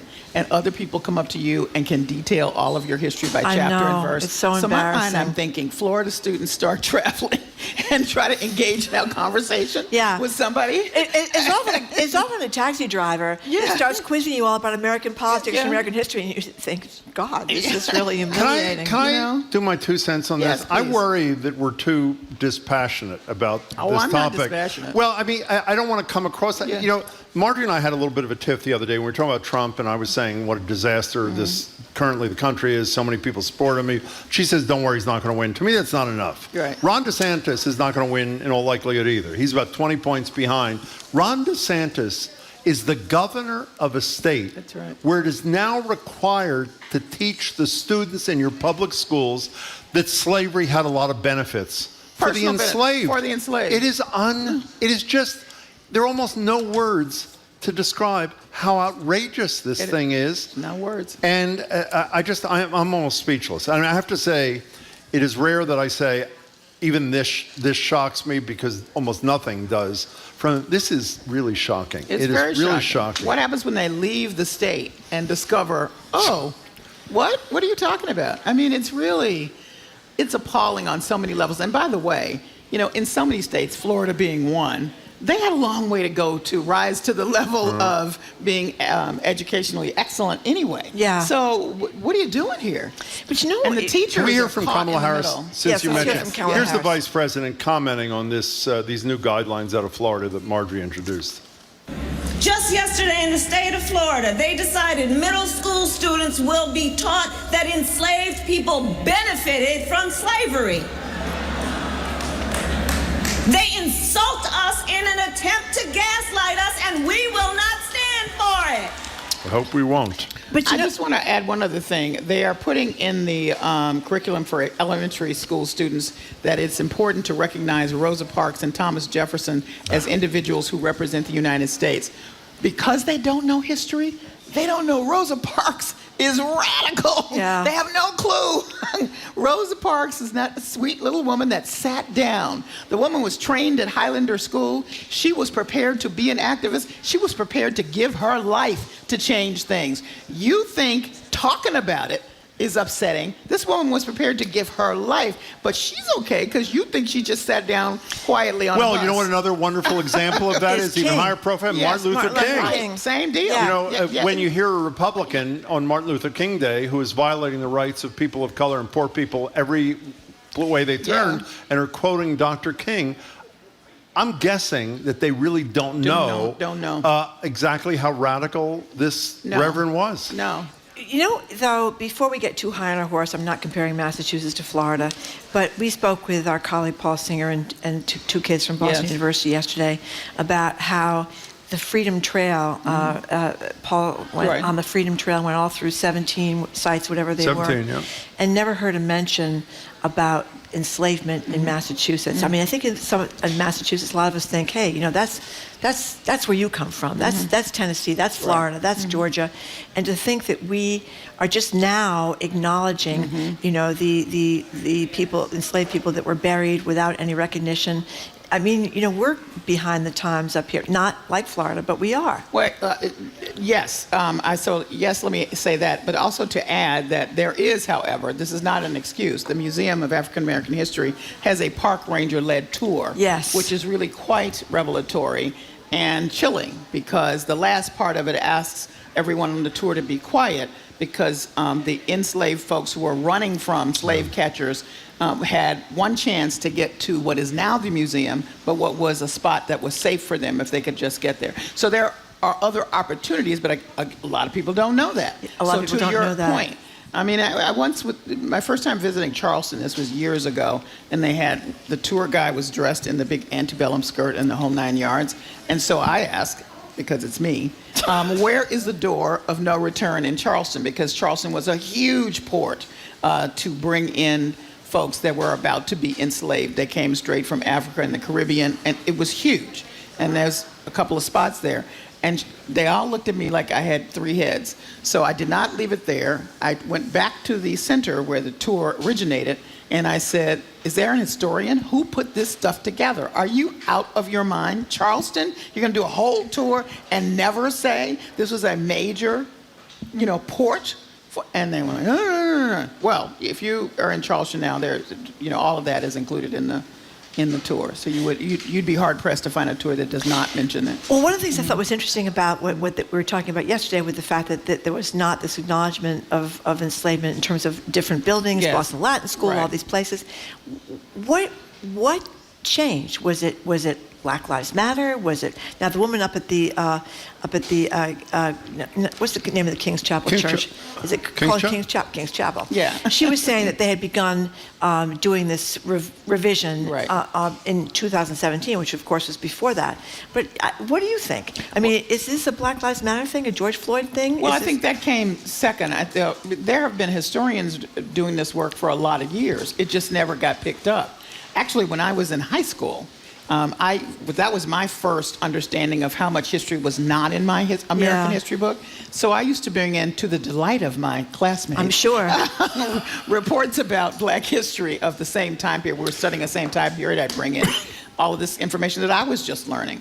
So there's way more access to it, as you can get it on the internet. There's more talking about it. There's more synchronizing some of those events. So it's often now where people will say, here's an event, you think this was the only thing, but actually all these other things were happening at the same time. You know, one of our better qualities, Marjorie, we don't have that many, is almost every day we admit our ignorance about history in this country, particularly Black history. We were talking about the Tulsa Race Massacre the other day, when we were talking about the Freedom Trail yesterday.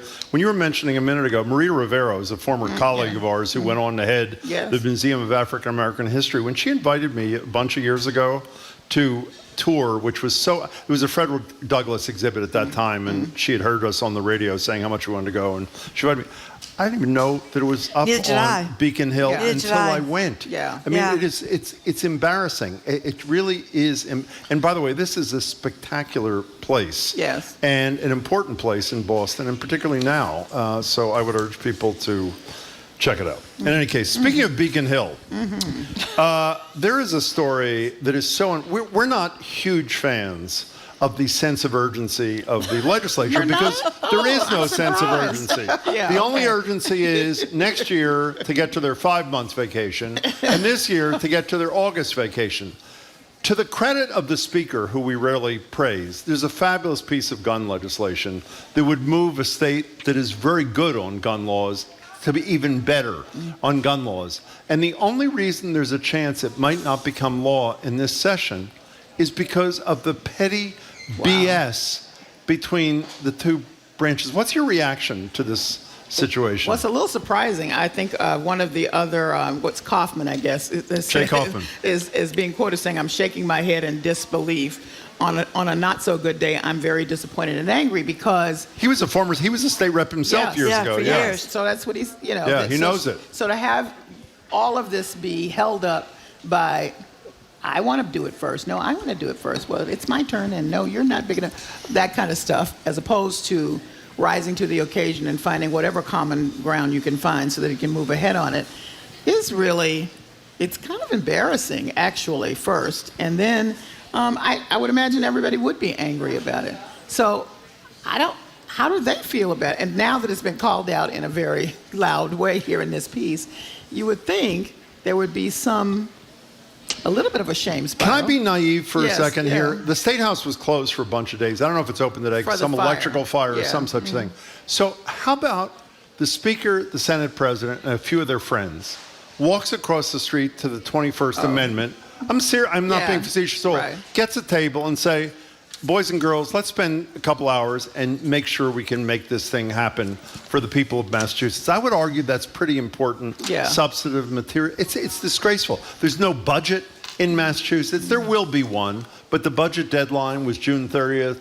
There's no budget in Massachusetts. They are so insulated and so untransparent, if that's a word. It's disgraceful. But part of the problem is us. People don't pay attention. You're right about that. Yeah. They don't pay attention to what's going on in Beacon Hill. They think it doesn't matter to them, even though it does. So they can pretty much do whatever they want up there, and nobody knows about it. Well, you know what? I would also argue that some of the newer members ran on a platform of more accessibility and very specific, these are things I want to do. That's not to say some people haven't done that in the past, but I would say that there's a number of them who were community organizers.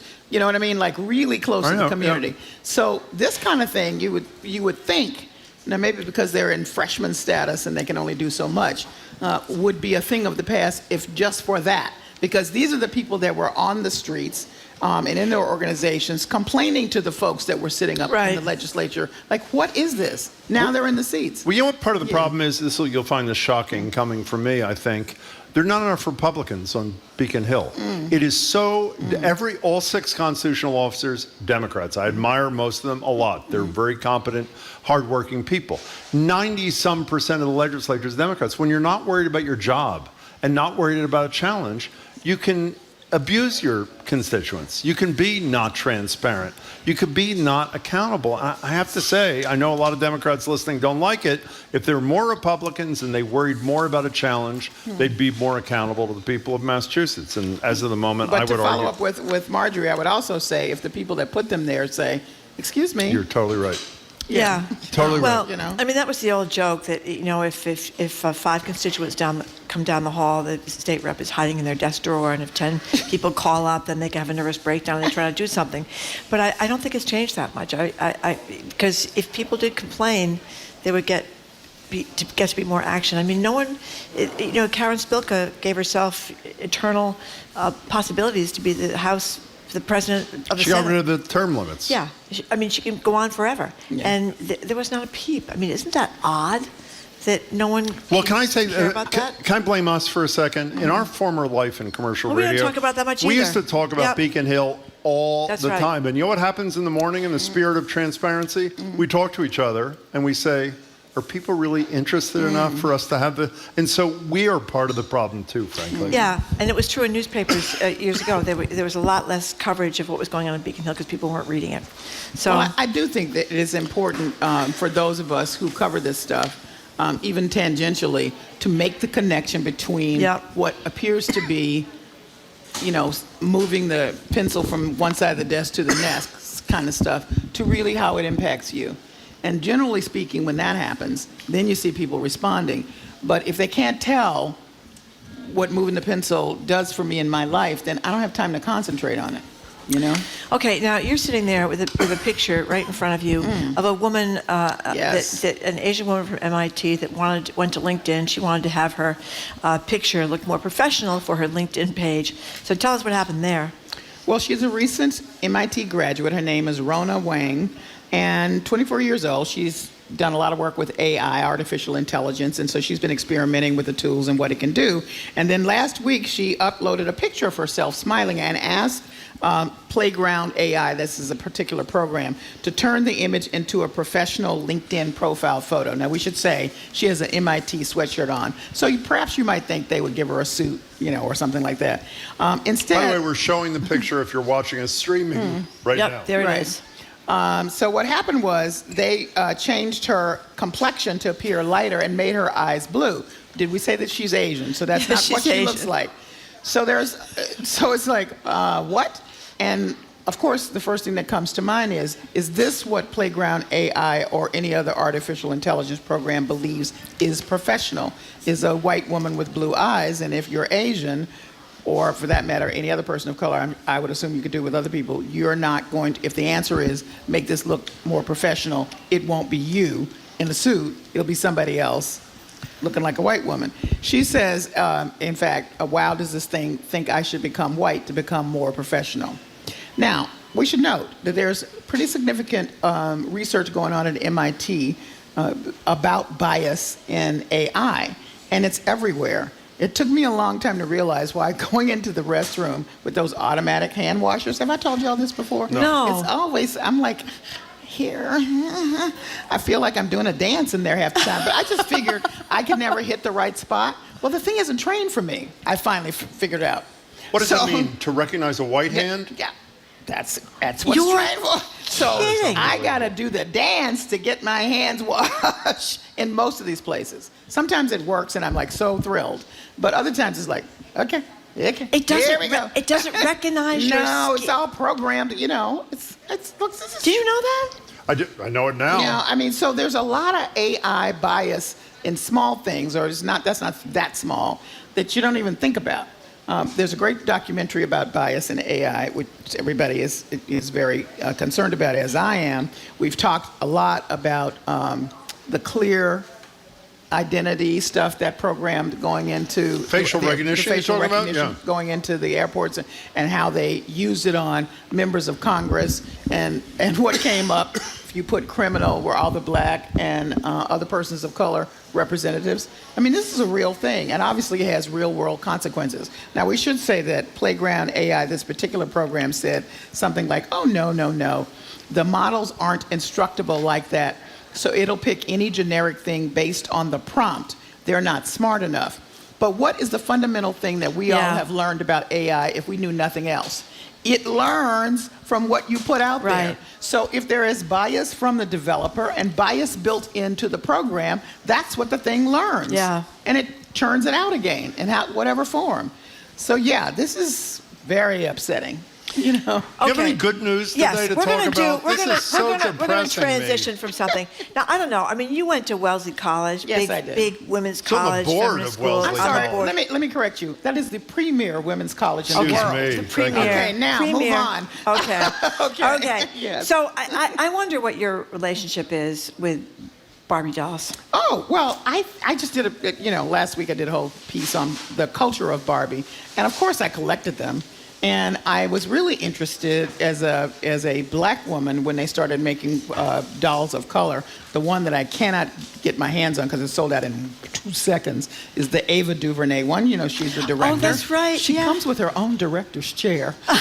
And I want it, people. I really want it. Yeah. You know? Well, the reason I asked you about Wellesley College, too, Yes. was not only did she start out as this buxom Yes. blonde with this unbelievably tiny waist and Love stuff the like word that. buxom, by the way. Well, she is. I do. I mean, love and that I word. think they did some study that said if she were a real woman, she'd tip over because Yes. because her breasts were Right. so oversized, Yeah. and she couldn't hold up her head because her neck was so long. Exactly. But in any case, the argument for a long time was that you're going to ruin the next generation of American Yes. girls and women by buying them Barbie dolls. I never really bought that, and I just wondered what you thought about that, being from the premier women's college in the world. Well, Ruth Handler, who was a co-founder of Mattel with her husband, created Barbie. And rejected all the criticism of the, unrealistic body shape. And she said then, and this is what now you hear, and I heard from people in my segment last week, was to have you project yourself onto what Barbie is, which is why they later on, of course, commercially this worked too, made her a president, a salesperson, a this and that. You can aspire to be all of these things. And in reading all of the wonderful cultural pieces about this movie and why we are so taken with it, a young woman here, she was on my show, had a Barbie cruise and 600 people showed up. I heard that. And they were not all women. I mean, there's something about it that seems to get it. But I was taken with a more recent article that talked about Barbie's dream house and how revolutionary it was at the time. Well, because at the time, first of all, women could not have a mortgage in their name. Here's Barbie with her whole dream house. That's right. And inside, you would think women at that time, she'd be in the kitchen with a little apron on. No, she had a record player and cute clothes. So what's Barbie doing in that house by herself? Do you have a list? I can't find it. Our colleagues prepared a list of some of the dozens of different jobs or whatever. Well, I do know that they do have Barbies that are disabled now, which is really nice. They have a Down syndrome Barbie, which is kind of neat. The job she has, that's what you want to know? Read some of the jobs. Well, she's been an engineer, astronaut, judge, UNICEF ambassador. She's been in the military, different branches, Spanish language teacher, cashier, business executive, news anchor, lifeguard, baker, paramedic, firefighter, police officer, hockey player, Olympic athlete, musician, president, vice president, scientist, doctor, surgeon. Over 200 careers, the list goes on and on and on. And she has been very diverse, 35 different skin tones, 97 hairstyles, 9 body types, hijab-wearing Barbies, wheelchair-using Barbies, and as I said, the first Down syndrome Barbie released. I lost that memo, though. One of the things that shocked me from the memo, am I not right that the first black Barbie was developed as quickly as 10 years after? I think so, yeah. I assumed it was going to be decades and decades, but it was fairly early on, which... It's pretty amazing. Actually. It is pretty. Again, as I said, in the house, she had a record player and That's clothes. That's right. She was not in the kitchen. So you want to see? We're going to talk to our listeners at the end of the show about this absurd notion you should go to the movies for 5 hours tonight I think it's fabulous. You're going to do Barbie and Oppenheimer? I'm not going to do it this weekend, but I was so uninterested in it. Then I thought, this is actually interesting. If you think about the cross connections, they're both icons from the 50s and 60s, very different. So you have an opportunity to be in a time period and get the different takes from these fantastic filmmakers. So it's actually, not only is it a trend that I think I would enjoy, though I'm not going to be in a space where I can and do both of that, but I think it would be interesting. Did Oppenheimer have a record player, do you know, in his house? No. No, but I was saying before the show, I got caught up in the Oppenheimer thing, and I tried to get tickets on Tuesday for Friday. Everything was sold out. I tried to get on Wednesday, including in our favorite place out there in Chestnut Hill, which I have gone to, and I really do love the fact you can put your feet up in the air. It's really relaxing in the chair. You can get served drinks and dinner right there. And in the wintertime, they turn the heat seats They on. do. It's kind of a cool idea. Callie, before you tell us what you're doing on the air this weekend, Linda, who's watching on YouTube, says, Callie, those hand washing things never work for my pasty, pale hands either. So doesn't undo what you're talking about. I'm telling her, but it'll work for her more times than for me. Okay, fair enough. What are you doing this weekend, Callie Crossley? Well, our first segment is about pop culture, and we're talking about Barbenheimer, which is, just hot this week, about what that means. We're also looking at Luke Combs, who's a big country music star, who has covered Tracy Chapman's Queer Black Woman's she was known for this song called Fast Car, and the fact that he is making big bank and other people, she couldn't ever do that, and what that means, and also the pushing in Nashville to be more inclusive in general. Also talking about the writer's strike and the SAG-AFTRA and how that's developing and what it means long term in terms of changes, and much more, a lot of other stuff, and then. Oh my God, I just blanked on what I'm doing on this. While you're thinking of that, but Fast Car is one of my favorite songs. I'm just going to say, get us in the mood. It's one of my favorite songs. We'll play a little, just a couple of seconds of Tracy Chapman's, the original. Oh yes, and then I actually like Luke. A version of this thing. He didn't change it. His cover. Not only did he not change it, make the point you made the other day, Marjorie, about how he literally didn't change it. He did not change it. But he didn't change the genders in the. Do you remember this discussion on the air that you? You don't remember I think what you I'm were talking the different co-host I don't at think the so. time. Oh, maybe I was. In any case, here's Tracy Chapman with the original Fast Car. It was Jared, you're right. Sorry. Go ahead. Yeah.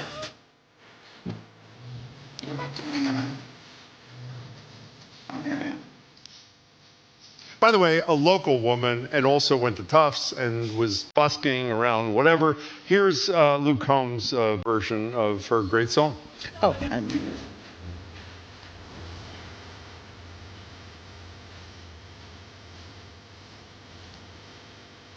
So the point that Jared was trying to make, That's was right. not. That's right. Oh, sorry, it was not Jared. It was Andrew Cabral. Okay. Okay. Okay. I could be So it Andrea. wasn't I could Marjorie. be Jared. Wasn't You know, Jared. who knows Thank who you, I Jane. am. It was Andrew Cabral. And the point that Andrew was making, I knew that, of course. Yes, of course. The point that Andrea Cabral was making was that the genders in the song, often when a guy sings a song and a woman They says, change it. they'll change them, Yeah. and he didn't. And Yeah. I hope. By the way, she was really full of praise Yes. for his version. Yeah. It'd be nice if he.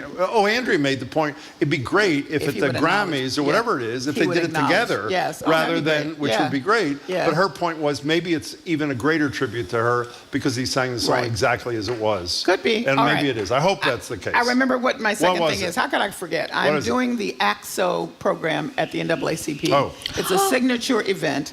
It's for high schoolers. I know that. 32 categories. It's great. Really tough competition. We have some good students locally who are competing. It's a nationwide competition.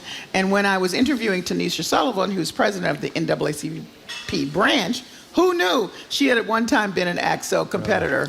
You're kidding. Yes, I didn't know Oh, that. my goodness, we didn't know that. I know. We should have known that when we had her on the other day, Jim. Singing, late, she sang you know? contemporary songs. Well, So I knew it's a she sang huge thing. she sang the national anthem, Yeah. right, for the Red Sox Fenway. when she was quite young, right? Well, this was all part of it, so she did pretty well in the program. And the two kids that we interviewed, one's a cellist and the other one's a poet.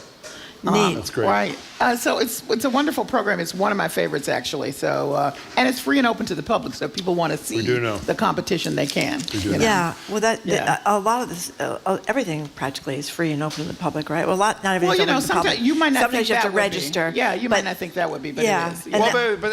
and Well, one of the major themes of both Michael Curry, former president of local, now national board, and Tanisha Sullivan, when they've been with us, is exactly that point. This is not a convention just for NAACP members. This is not only open to, but everybody is encouraged to participate wherever they can. And if you, I believe she told us, was NAACP. Can you check this, Jamie, wherever you are? Check I think it's If you want /events. to volunteer? If you want to go, if you want to see what the agenda is, tell us what it is for the Callie, it's great to see you. Great to see you. Be well, Thank Callie you very Crossley. much, Callie Crossley. Callie Crossley is host of Under the Radar with Callie Crossley, which you can catch Sunday nights right here at 89.7 at 6 o'clock. She's also the host of Basic Black, which airs every Friday night at 7:30. And you can hear Callie's Callie commentaries on Mondays for GBH's Morning Edition. And I want to thank Callie Crossley for running downstairs yesterday with the 2 Tylenol for me. That was really And I was nice. having a bad morning and I couldn't find any. And I was worried I was going to have to run out to go to CVS, and you rescued me. Anyway, coming up. Boston While Black holds the 3rd annual family reunion this weekend on the lawn on D. We'll speak with founder and CEO of Boston While Black, Sheena Collier, and rapper Oompa and Cassandra Campbell from Fresh Food Generation. You're listening to Boston Public Radio, 89.7 GBH. We are broadcasting live from the Boston Public Library. We won't be here next week because we are going to be at the NAACP convention on Friday. We are streaming on youtube.com/GBH News and facebook.com/GBH News.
Welcome back to Boston Public Radio. Jim Browdy and Marjorie Egan. We're live at the Boston Public Library, streaming at facebook.com/GBH News, youtube.com/GBH News. I've said about 100 times, we're not going to be here next week. We're broadcasting live from the NAACP convention on Friday. The website I gave you could not have been more wrong. It's naacp.org/events. If you want to know about the events, the program, volunteer opportunities, naacp.org/events. Tomorrow from noon to 8 on the lawn on D, Boston While Black is hosting their third annual family reunion, a day-long celebration of Black experiences, community, and culture. There's more information about the day's event. I hope I don't blow this too. reunion.bostonwhileblack.com. That's right. Thank goodness. Thank you, Sheena. Joining us now is Sheena Collier. She's the one who just said I got it right. Founder and CEO of Boston While Black. Rapper, artist, Oompa, it's great to meet you too. And Cassandra Campbell from Fresh Food Generation, who I'm told, I hope you didn't let us down, you brought jerk chicken sliders, is that correct? Yes, I did. Love you for it. Where are they? They're right over Oh, there. they are there. They are there. Help And they yourself. look lovely. Okay. Thank you. Good to see you Well, all. we have to Thanks for being here. say a little bit because Jim has been talking about it I have. all morning. Okay, so for people who don't know, let's start with you, Sheena. What's this all about? What's going on Lawn on D? Yeah, so again, Boston While Black, we're actually turning 3 next week. We are a membership community for Black professional students and entrepreneurs in this region. And we, in the summer, like to celebrate Black culture. Family reunions are big in my family. They date back to emancipation, where Black families were separated, and it was a way for people to reconnect and find each other and find out where their family members were. And so as I've been building Boston While Black, where we're really focused on how we create spaces of belonging for Black people in the city so that we feel a sense of welcome. We thought a family reunion would be a great way for us to amplify the Black culture that already exists in Boston, past and present, as well as create new memories and new traditions, particularly in the Seaport. Oh, but you're a pretty big deal. Why do you think it was important? You are. Thank you. I don't mean your colleagues are not, but you are. Thank you so much. Why do you think it was important to be part of this thing? Well, one, I just trust Sheena and Sheena's vision. Okay, it's a good start. Yeah, and I think that the mission of bringing Black people together and exemplifying culture and just showing people that we exist here, that Boston is rich with culture and arts and all of those different things is right in alignment with mission that I have for the company that I'm building. And it just seemed like a great opportunity to put our heads together. What are you building? So I have a company that I just launched, which is a collective and a cultural agency. It's called Outlawed. And the goal there is just to create sustainable careers for artists and creative workers in the city of Boston so that we don't have to go elsewhere to find everything we need to sustain ourselves while we're creating culture here. So Cassandra Campbell, let's get to it. What am I looking at right here? About 1 inch away from my left hand. What is this beautiful thing? So Fresh Food Generation is a Caribbean-American farm-to-plate food truck and restaurant, and you are You're on Talbot Ave, right? We are in Talbot Ave in Dorchester, and you are having a jerk chicken slider. Jerk chicken is traditional to Jamaica, and it's a bunch of spices that was actually part of an anti-slavery movement in Jamaica hundreds of years ago that has really hung on. By the way, when you do a radio show, you're not supposed to talk with your mouth full. Yeah, It is fabulous. And by the way, you brought a lot. We brought kale salad and empanadas from different places of the Caribbean. For people in the audience and stuff like this stuff? Yes, please enjoy. Don't be shy. Fabulous. And by the way, thanks to the Newsfeed Cafe for allowing this kind of thing to happen. Can you describe, I'm sorry, go I was just going to say, Yes. Sheena, you got a list of some great stuff that's going to be going on for kids, and there are going to be food trucks there. So give us an idea of what's going to be happening. Yeah, so the idea is for it to be intergenerational. We want people from babies to grandparents to be able to enjoy the lawn on D that day. So we have everything from double Dutch lessons, which is one of my favorite, to Amazon is sponsoring a food truck roll. We have a What's a food truck roll? Food truck roll. So we're Fresh Food Generation. Yes. Oh, yes. okay. As well as Gourmet Creole and Lord Dogs. So we're highlighting some Black-owned food trucks in the city. Meet Boston is sponsoring our music stations. So we have Oompa and Out Loud, who's programming for hours, as well as some other DJs. Karaoke. So if you like to sing. We have some contests for karaoke, and we also have trivia going on. And then on the lawn, we just have everything from face painting to balloons, card games. DraftKings, who's one of our sponsors, is sponsoring a spades tournament, something very important in Black culture, to know how to play spades. And so we'll be giving out prizes all throughout the day. And then a new element we have is we wanted to make sure that though it's a day of a lot of activity and fun, that we had a space for people with different sensory sensitivities. So we've created a Zen garden. And we have paint and sip, we have yoga going on, and things that are a little more calm, but people are still able to enjoy the lawn. So if you have, for example, like an autistic child, exactly, you might be able to go there where it'd be a little bit less frantic. Yep. That's pretty neat. You know, one of the things we talk, I don't know why it even came up this week, one of the most disturbing polls I think we've ever talked about was the one from a few years ago where Black Americans were asked which is the least welcoming of 8 major cities in this country, and I'm sure all 3 of you know. Yeah. Well, I'd say number 1, but whatever it is, by Exactly. far the most unwelcoming by Black Americans throughout the country was voted Boston. Does something like this, particularly for new people in town, does that help break that down a little bit or no? All of this, yeah. I think that what we're trying to do is say that we are here, there's something rich happening here, and we're creating spaces where we're welcome, and that this is the actual Boston that exists. And so I think what a lot of the work that we're doing is to just like recognize the Boston that we're creating, the Renaissance that is both on this way and that's here, and finding ways to like just let people know that we're a city that we're proud of, or that we're a city we could be proud of. I'm sorry, because does it matter that, I hope it does, that, 10 years ago if this happened, rather than starting 3 years ago, the whole infrastructure of leadership, corporate, political, other, were white, mostly men, some women, and you look around and virtually every position of power in this community is held by a woman or a person of color. That resonates, doesn't it? I hope. It matters significantly, and we can see it in business. And having leaders like Sheena doesn't know this, but one of my favorite moments in our 9 years of business was actually at Boston While Black's event. We had been on our 250th person. I looked at the line, and the entire line was dancing in tune, in sync with each other. And it's really just a focus on Black joy, and you need leaders of color to sort of foster that. But you mentioned before that you're involved in trying to make it easier for artists like yourself to stay in Boston. Where do people go? Do they go to New York or LA or something like that? New York, LA, Atlanta. And what would we need to do here to make that more possible? What does Boston need? Leveraging resources. Put in our money where our mouths is, both figuratively and literally. There's just plenty of resources. There's plenty of ways that we're contributing to culture, to the local economy, and I think it's just about pouring back into the people who are the creative workers and artists. You mean support? You mean financial help for people that are starting their careers? I think so. And how does that happen? What's the mechanism that gets that going? We're trying to figure it out. Oh, okay. Well, I think I have part of an answer to that. We've talked to Black leaders in the business community and some of the arts communities. They say that there's been a sea change under Mayor Wu. Not that everything is fixed or that the resources and support is there, but that Wu really feels this. And do you have that same, I've only been here a bit, but do you have some of the same feeling? I have a lot of good relationships in the city, and I think people are really excited about investing in the arts, and I'm really excited to see what that means.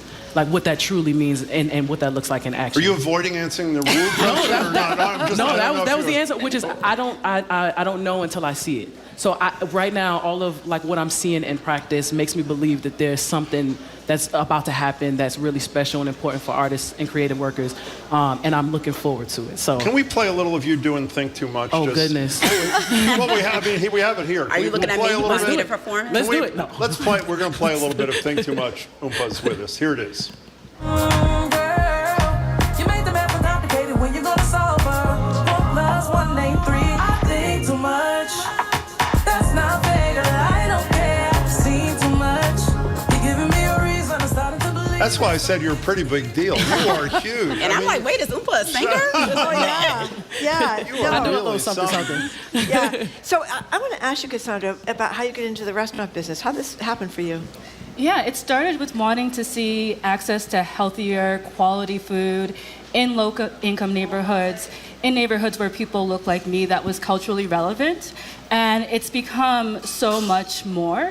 We opened our first restaurant in 2021 in Dorchester during the pandemic, and it's really been focused on creating a quality experience for people to come in, a Zen experience. So we have lots of plants. We have a plant wall. We have a nice patio. I'm getting people to eat smoothie bowls for the first time. Smoothie bowls? Yes. Okay, does that mean you slurp them, or what does a smoothie bowl mean?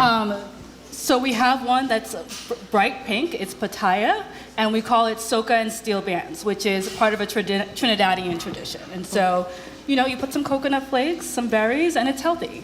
And when By the way, it existed before Barbie. For those who think it was just created for this insane movie, it was not. But one of the things we've talked about so much is that you said you started during the pandemic, is that the restaurant business has kind of changed. There's been a lot more emphasis now on back of the house workers and trying to be more, pay everybody more. But then you've got a very slim margin in the restaurant business too. So fortunately, we actually have been in business since 2015 with our food truck. And that has been incorporated into our business model from the beginning of paying living wages. And so we were able to transition into this new world fairly seamlessly. Oh, great. Okay. Sheena, is this coincidental? Your thing is happening at virtually the same time as the NAACP is coming to town? No, very intentional. It is intentional. Yeah, so back to Talk about that connection. Yeah, so to the data point that you gave earlier, you know, one of the, other than creating experiences for Black people here, really my mission around Boston Well Black is changing that narrative about Boston. And it's really important to me. I'm from Albany, New York. I've been here for 20 years. I've had fits and starts with how I feel about Boston, but I do recognize it as somewhere, as Upa said, that is changing. And if enough of us are pushing in the same direction, I really truly believe in the change that can happen. And so we've done, this is our third year, as you know, so we would have done it anyway, but we decided to make it leading up to that so that we can start to welcome people that are coming in, and so that people just get a different kind of entrance into the city. So beyond the event tomorrow, 12 to 8, along on D, what do people get if they join Boston Well Black? Ooh, What are the Jim, benefits? I'm glad you asked. That's why I'm here. Thank you. So we started in the pandemic as well, and so we started as a digital community. We have an app and a platform where members can connect 24/7. They're doing everything from finding new jobs to asking for Black doctors or where they can get their hair done. A really robust member-led community. So people get access to that, as well as Boston Well Black and my amazing team curates a number of events a month for our members. And so we're doing everything from bringing them to new spaces. We'd love to do something here in the city so that they can experience, to partnering with a number of corporations, which is a big part of our model. Corporations work with us to provide this as a perk for their Black employees. So I just asked Cassandra about how she got into the restaurant business. I'm always interested in how people get into the arts, like you did. And people that don't know, I mean, as Jim said, you are kind of a big deal here. Boston Magazine's 150 most influential Bostonians. Jim and I did not make the list. Jim has not gotten over it yet. I made my list. Yeah. Made my list. And NPR's 2020 Slingshots Artist to Watch. So you know you are a big deal. But how did this happen for you? Did you just as a little girl? My mother she was born in 1930, so I was adopted very young, and she was Motown, Aretha, James Brown. It's undeniable sounds. So that was like kind of in my blood. But my sister, we were in like the pop era, the boy bands and whatever. My sister was a dancer and aspiring singer, and before any of us had any talent, she would get us up every Saturday morning. We would record over the VHS tapes of like our first day of kindergarten. Yeah, and we would like record like NSYNC and Blackstreet and Destiny's Child, and she would get us up every Saturday with the 5, 6, 7, 8. And it was like routine before it was a passion. So you said you were adopted, and your mother was born in 1930. That's right. So she was an older mother. She was 60 when she. Yeah. Oh, I'm telling on myself. Yeah. Wow. So she had a lot of energy for a 60-year-old woman. She sure did. Yeah. And so okay, you did all that, but then how did you make your first step into professional? Yeah. So work? when I went to college, I got back into. A friend of mine had a radio, and I just would be like, "Do you want to hear my song?" And he was like, "Do it on the radio." And I really liked that. And then I did poetry professionally for a few years, competed nationally, internationally, and that went really well. Poetry slam stuff? Poetry slam stuff. Yeah. And then once I started touring there, I would come back to home base and do open mics and try out music. And it made me so nervous. I would shake. And I was like, there's something there. If it makes me that scared, I got to tap into it. And so I did a competition in 2015, never looked back. You mentioned Destiny's Child. Whatever happened to that woman that was in that band? Do you know? Which one? Which one? So if people want to learn more about the whole, it's 12-day tomorrow, right? Exactly. If people want to learn more about the details, is it, by the way, we didn't ask you this question, did we? Do you pay for this thing? No, absolutely not. It's free. Well, it's pretty important. That's huge. Yeah. No, it's free, put on by a number of sponsors across the city. No, we want to make sure that this is something that is accessible to everyone. So how do people get more details? So reunion.bostonwhileblack.com, as you said perfectly I got it earlier, right the first time. is the website. You can also follow Boston While Black on all the social channels at Boston While Black, particularly IG. It's important for folks to look because one of the things that I love about this event is everyone wants to come. And so we do end up with a line at times. So we did publish a schedule so that people can think about when during the day they want to come. So whenever you're ready to sing, you just come an hour before that and you'll get in. I think she's talking to you. How do we find you, by the way, other than tomorrow? So one, I just want to say thank you again, Sheena, for the trailblazing that you're doing and for incorporating Outlawed into it. But Out Loud everywhere and outlaw.world, OUTLAUD.world. And how do we find Fresh Food Generation? We're on Talbot Ave in Dorchester, but we also cater Boston-wide. Fabulous. And just I would mention, I think if Sheena didn't, maybe you already did, but great stuff for kids. The face painting, the balloon animals, and all that kind of stuff. I mean, you can keep the kids occupied for a while mom and dad maybe can not have to pay such close attention. Yeah, they can be in the beer line. While Exactly. Hey, Oompa, Exactly. I shouldn't do this while you're on the air live, but I'm going to do it anyway. Would you come back? We do live music Fridays. Would you come back some Friday? Yeah. You really would? Absolutely. Raise your right hand and say, are you guys going to sing with me? Yes. That's right. Okay, That's right. Would you really do that? Definitely. Done. Book them. It's great to see you all. Congratulations. Yeah. Lots of luck Thank you very tomorrow. much. I hope it's a great day tomorrow. Thank you very much. By the for way, the being jerk here. chicken is spectacular. I'm going to eat it when I'm not on the air, so I'm not rude like he is. Okay, we've been speaking with Sheena Collier, founder and CEO of Boston While Black, rapper artist Oompa, and Cassandra Campbell from Fresh Food Generation. Thank you very much again for coming in. Tomorrow's Boston While Black Family Reunion runs from noon to 8 p.m. on the lawn on D. As Jim said, you can find more information about the day's events at reunion.bostonwhileblack.com. Okay, coming up, it's time for Live Music Friday and BPR. We're going to have Oompa for Live Music Friday one of these days. We get a twist today, though. Musician Dave Herlihy will perform for us, and portrait artist Alan Bull is here too. He's been drawing Jim and me, oh my God, with crayons since about noon. Can't wait to see what that looks like. That's next on Boston Public Radio, broadcasting live from the Boston Public Library, streaming on youtube.com/GBH News and facebook.com/GBH News.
Welcome back to Boston Public Radio. Jim Browdy and Mark Dregan. We're live at the Boston Public Library, streaming at facebook.com/GBHnews and youtube.com/GBHnews. I'm not 100% sure what's happening, but I think I know. Newbury-based painter Alan Bull will paint, well, I know what's happening then, will paint a portrait of singer-songwriter Dave Herlihy. That one's Alan Bull. That one's Dave Herlihy, former lead singer of the Boston-based band O Positive, during his live performance at 7 tonight at Lowell's Gallery Z Visual and Performing Arts Center and Cafe. The event is part of, I hope I pronounce this right, Alla Prima at First Attempt. It's an exhibition of art on display at the gallery now through July 31st. For more information, go to Gallery ZVPAC, is that right? PAC.com. But first, Dave and Alan are here at the Boston Public Library. Dave, in a minute, will do his musical thing. Alan, allegedly, which makes me really nervous, is doing his crayon thing where I'm told he is drawing me and Marjorie, which gives me hives. Yeah. Alan and Dave, great to see you both. Thanks so much for being here. Thanks for having us. So, I mean, this is unusual, this kind of combination. So what's the thinking? Well, it just kind of comes down to how both Alan and I feel about creativity. We actually met at a Earful series, which is a series that celebrates writers and musicians. And Alan paints quickly. He did Ian Hunter's album cover. He was the lead singer from Matahupo. Right. Wow. He did his. Wow. He painted his album cover in 20 minutes. He did? He also. I didn't get my hair blown out today, and I don't have my makeup on correctly. I think and he I'm likes not this, so I think as we're young as I okay. used to be. So we yeah. hope we're not going to be devastated here. No, he'll do a good job. Good. So, but I.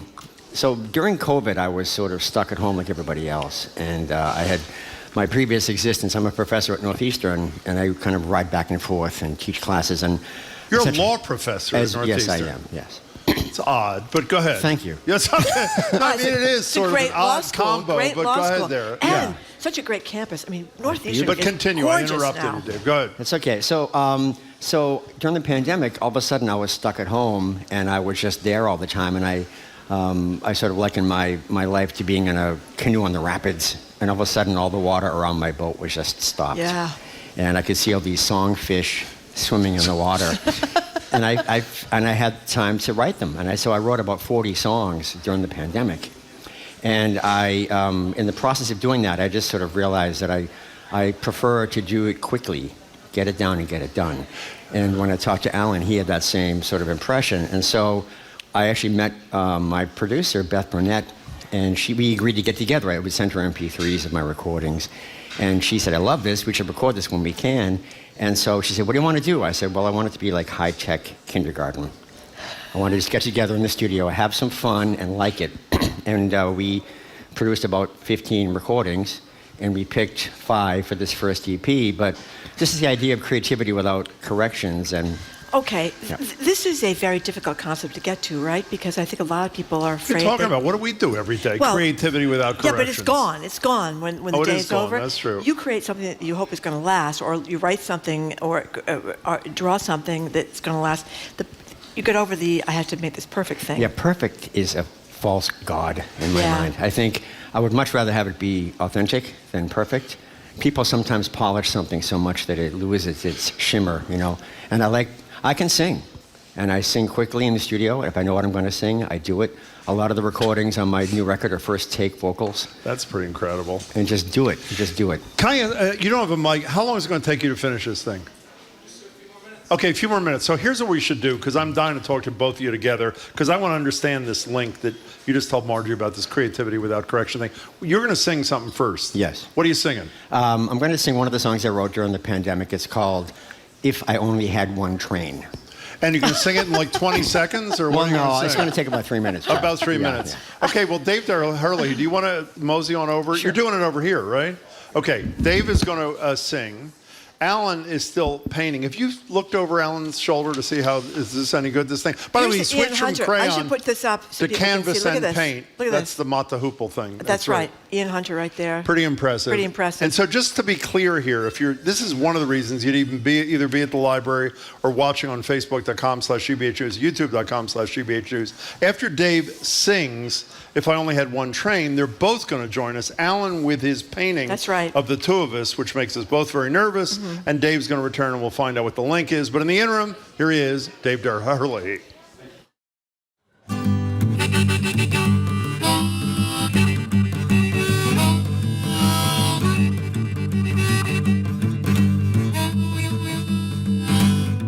If I only had one train, I'd be barreling down the tracks.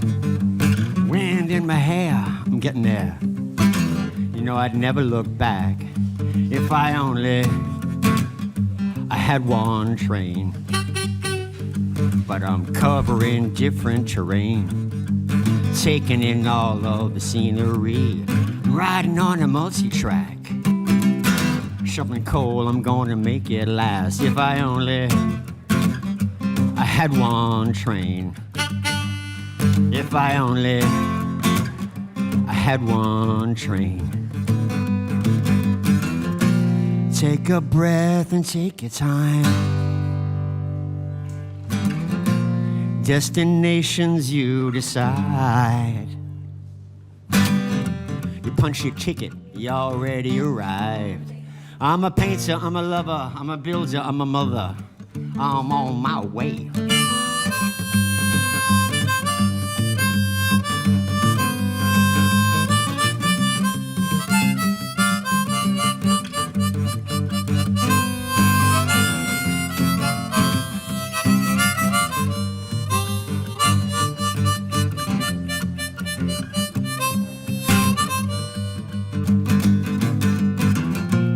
Take a breath and take your time. Destinations you decide.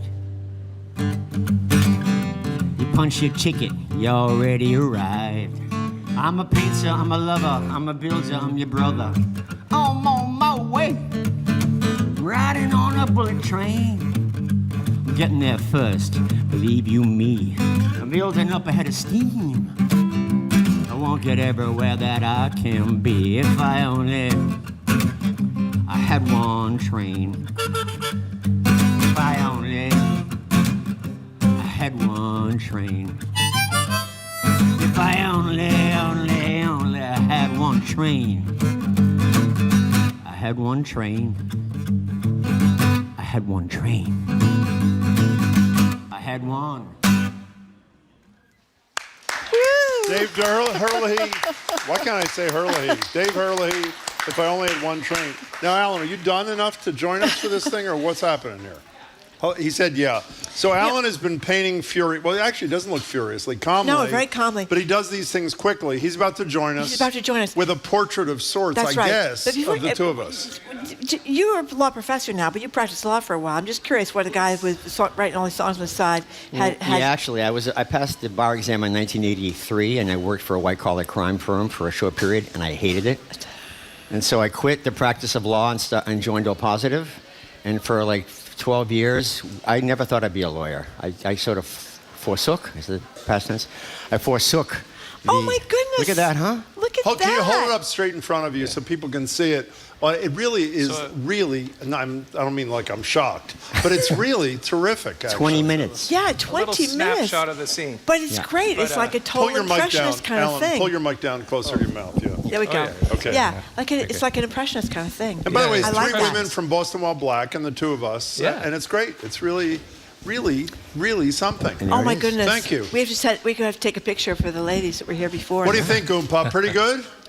Yeah. She's raising her hand, so there you go. Thank you. So let me ask you, this thing, I know I said it's weird that you're a law professor and you're doing what you're doing. Mm-hmm. The only thing weirder is you were coming together. He's going to paint you while you're singing. Tonight, yeah. That's odd, too. Yeah. So how did that come about? How did that thing happen? Well, when I met Dave, we were actually talking about what I was doing with musicians and the album cover.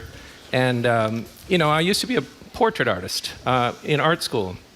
And I got used to working very quickly under pressure with people watching and stuff. So I'd have to do a portrait in 20 minutes, and I'd have to get a good likeness and stuff. And then I kind of stopped doing that and got into landscape painting. But years later, I was thinking, I want to do something going back to portraiture and maybe paint some of the musicians that I've gotten to know who are well-known, and maybe do something that I could do to raise money for charity. So the idea is I'm doing a bunch of well-known musicians and songwriters, and eventually they're going to be auctioned off for charity in a group exhibition, like a virtual jam session of people that may have played together before, maybe not. But anyway, that painting actually took 20 minutes. Ian sat for Hunter me, thing. and that's a large painting. It's a 6 feet by 4 feet. Oh my gosh. And so he played, and I painted, and we took our 20 minutes of time, and we actually both signed the painting. And it was a really cool way to do that. And he introduced me to Joe Elliott from Def Leppard. So I went out and painted Joe Elliott in Las Vegas. And this was all before COVID. So during COVID, everything kind of slowed down. But So anyway, so you say you're doing this for charity. Well, how do you earn a living? Well, I paint landscapes, and I teach, and I'm a full-time painter. If you go, actually, I meant to I have something to show you guys. some of my paintings. But I do landscape. Wait, Tell us your how do we website. do that? What is the It's website? alanbull.com. Very simple. Yeah. B-U-L-L. B-U-L-L. So when people go to this event in Lowell, they'll get the music and the painting. Yeah. at the And same some time. kids. Aren't there some Yeah, kids that's participating right. in this Kindergarten thing? Yeah, so one thing I What's want to that? say. So in Burr School Kindergarten is my neighborhood kindergarten.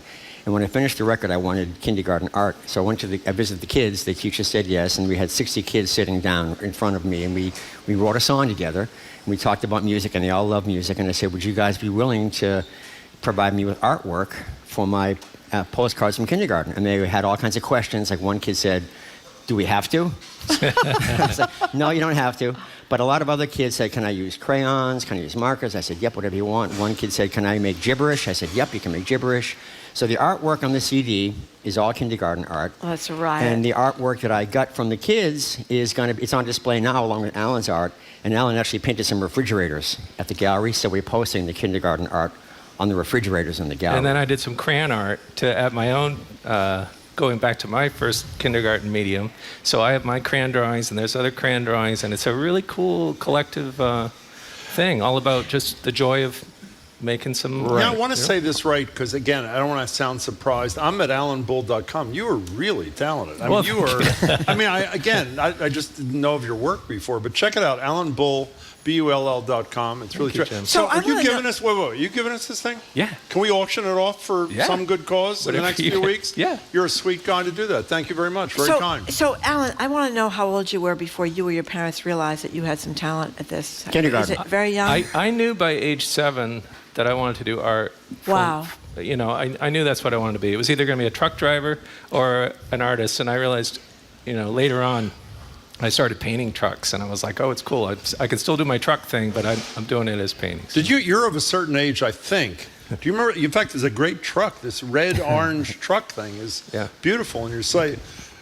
You're of a certain age. You remember the little matchbook, the covers, where you paint the clown from the side? Oh, yeah. And you send it in, and then I did that. Oh, you did? Yeah. How did it go? It's the last thing I drew, actually. I was 6. Well, maybe it's time to get back to it. Maybe it is time. But this truck thing, where's that truck thing, that painting? I don't mean to fawn over you, but where's the truck thing from? Do you know what I'm talking about? Oh. You painted it. It's actually in my car. It is in your car. Yeah. It's a nice gallery. Yeah. Okay, so fine. So again, you and Oh the my kids, gosh, and you're I'm on painting alanbull.com him, right now. Dave Herlihy, while he's singing tonight. Dave Herlihy, you're singing us out of this. And we'll tell people how to get tickets, how to go to this thing, whatever, in a minute. What are you singing for us? So I'm singing a song called Mama, You've Been on My Mind, which is By Bob Dylan? No, only the title is the same. Oh, can you do that? He can't sue me. Is that really true? He can't copyright a title. Is that true? It is true. I didn't know that. Okay. Come to my class sometime, Joe. Okay, fine. He's a lawyer. So, I heard that. Yeah, so Mom, You've Been on My Mind. It's a snapshot of a day in the life at my house with my wife, Martha. And she here? She's here, yes. Where is she? She's Martha, back there with raise a your hat hand. on, Hi, yeah. Martha. How are you? And yep. Nice to see you. And so Thank she you. got some chickens at our house. Of And course so, she did. so this song mentions the chickens, among other things. So gently put down your headset while we talk to Alan for a second while you're setting I'm up. looking at Afterglow of Newburyport. That is absolutely spectacular. thank you so much. That is, I mean, these are all wonderful. And by the way, can I just say, because we love things that are free, if you want to see Alan's work, you just go to his car. And he has a full exhibit in his back seat. I did just want to say, I actually have a couple of other exhibits up today. I have the Gallery Z exhibit in Lowell. There's also a show of my truck paintings and children's book art. Where? At the Plastow, New Hampshire Public Library for the rest of the month. Fabulous. And then I have an exhibit up in Newburyport, Mass. Hello, everybody in Newburyport. Yeah. At Massage Only, which is I know what that on is. Route 1. Yep. Aren't you? Don't you live in Newburyport? I do. I live in That's what I Newburyport. thought. It's Yep. a great place. Yes, it Beautiful. sure is. Yeah, it's a great. Well, Alan, thank you for that wonderful work, and we will auction it off for a really good cause. We promise you, and Thank we'll credit. And here's Dave Herlihy again, allegedly not singing Dylan, but "Mama, You've Been on My Mind." Dave.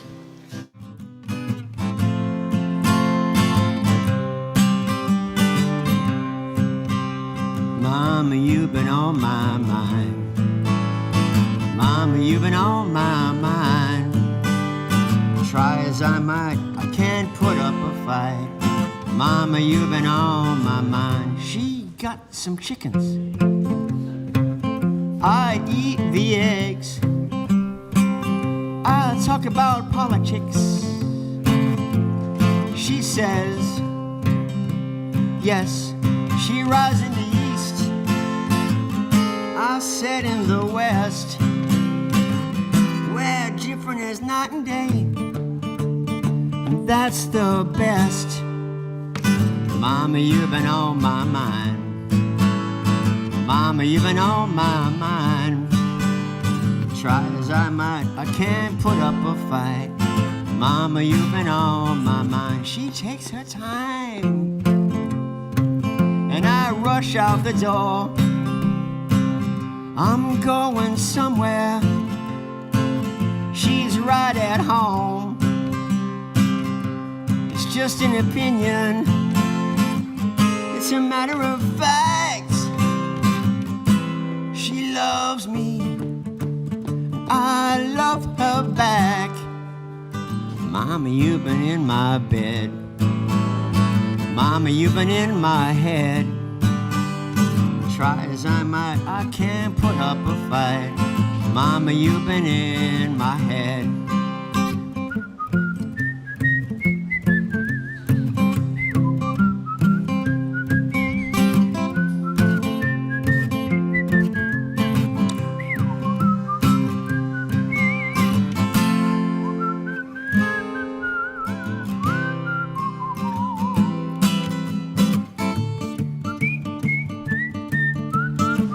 She hits the hay early, and I'm a night owl. She don't feel gravity. It's like a fish and a fowl. She loves to swim, and I'm over my head. We're different as night and day. That's the best. Mama, you've been on my mind. Mama, you've been on my mind. Try as I might, I can't put up a fight. Mama, you've been on my mind. Try as I might, I can't put up a fight. Mama, you've been on my mind. Try as I might, I can't put up a fight. Mama, you've been on my mind. Hey, thank you so much. We've been Dylan's got speaking nothing on you, let me tell you. with Newbury bass painter Alan Bull. We're getting a lot of texts from your fans of Newburyport, Alan, and singer-songwriter Dave Herlihy. They'll be at Lowell's Gallery Z Visual and Performing Arts Center and Cafe tonight at 7. For more information, go to galleryzvpac.com, galleryzvpac.com. Thank you so much, Thank you, gentlemen, gentlemen. It was for being great. here. Really appreciate it. Coming up, Barbenheimer might be the surprising double feature that gets us all back to the movies. Going to open the lines at the start of their box office weekend. Are you getting caught up in the double feature hype? Oppenheimer and the Barbie movie. Our number is 877-301-8970. And how do you feel about Barbie in general? We're asking people, parents that have young kids now, people that grew up with Barbie, people that still have their Barbies from like 40 years ago. 877-301-8970. You're listening to Boston Public Radio, broadcasting live from the Boston Public Library.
Welcome back to Boston Public Radio. Jim Browdy and Marjorie again. I'm not going to tell you why, but we're not here Tuesday, not here Friday next week at the library. We'll return the following week. And Friday, we are broadcasting live from the National NAACP convention. We're thrilled. Barbie and Oppenheimer hit theaters last night, the least congruous double feature in history, I'd argue. And yet it's all we've been hearing about people timing their weekends around watching both of them in the movie theater. They're perfect frenemies. That's what Dave Karger, I believe is how you pronounce his name, from Turner Classic Movies put it in the New York Times. The Barbenheimer hype is giving both movies a box office boost and might just be the cultural moment to bring us back to the movie theater. So, are you cashing in on the Barbenheimer double feature? Or are you giving into the endless, inescapable, constant Barbie media blitz? And Marjorie is really interested in knowing what your Barbie history is at 877-301-8970. I mean, because it's interesting because it goes back to people's childhood, people's nostalgia for things that they did when they were a kid. Most of us, thank goodness, are not playing with Barbie dolls when we hit 30, but you spend a lot of time in your youth. And they're controversial because they were criticized as painting these ridiculous ideas. Idealistic image of, for young women who felt they could never match up to that kind of thing. But I don't know that that's really, I think that's kind of been disproven. You know, Barbie's is... It has, really? I don't know enough to know. Has it?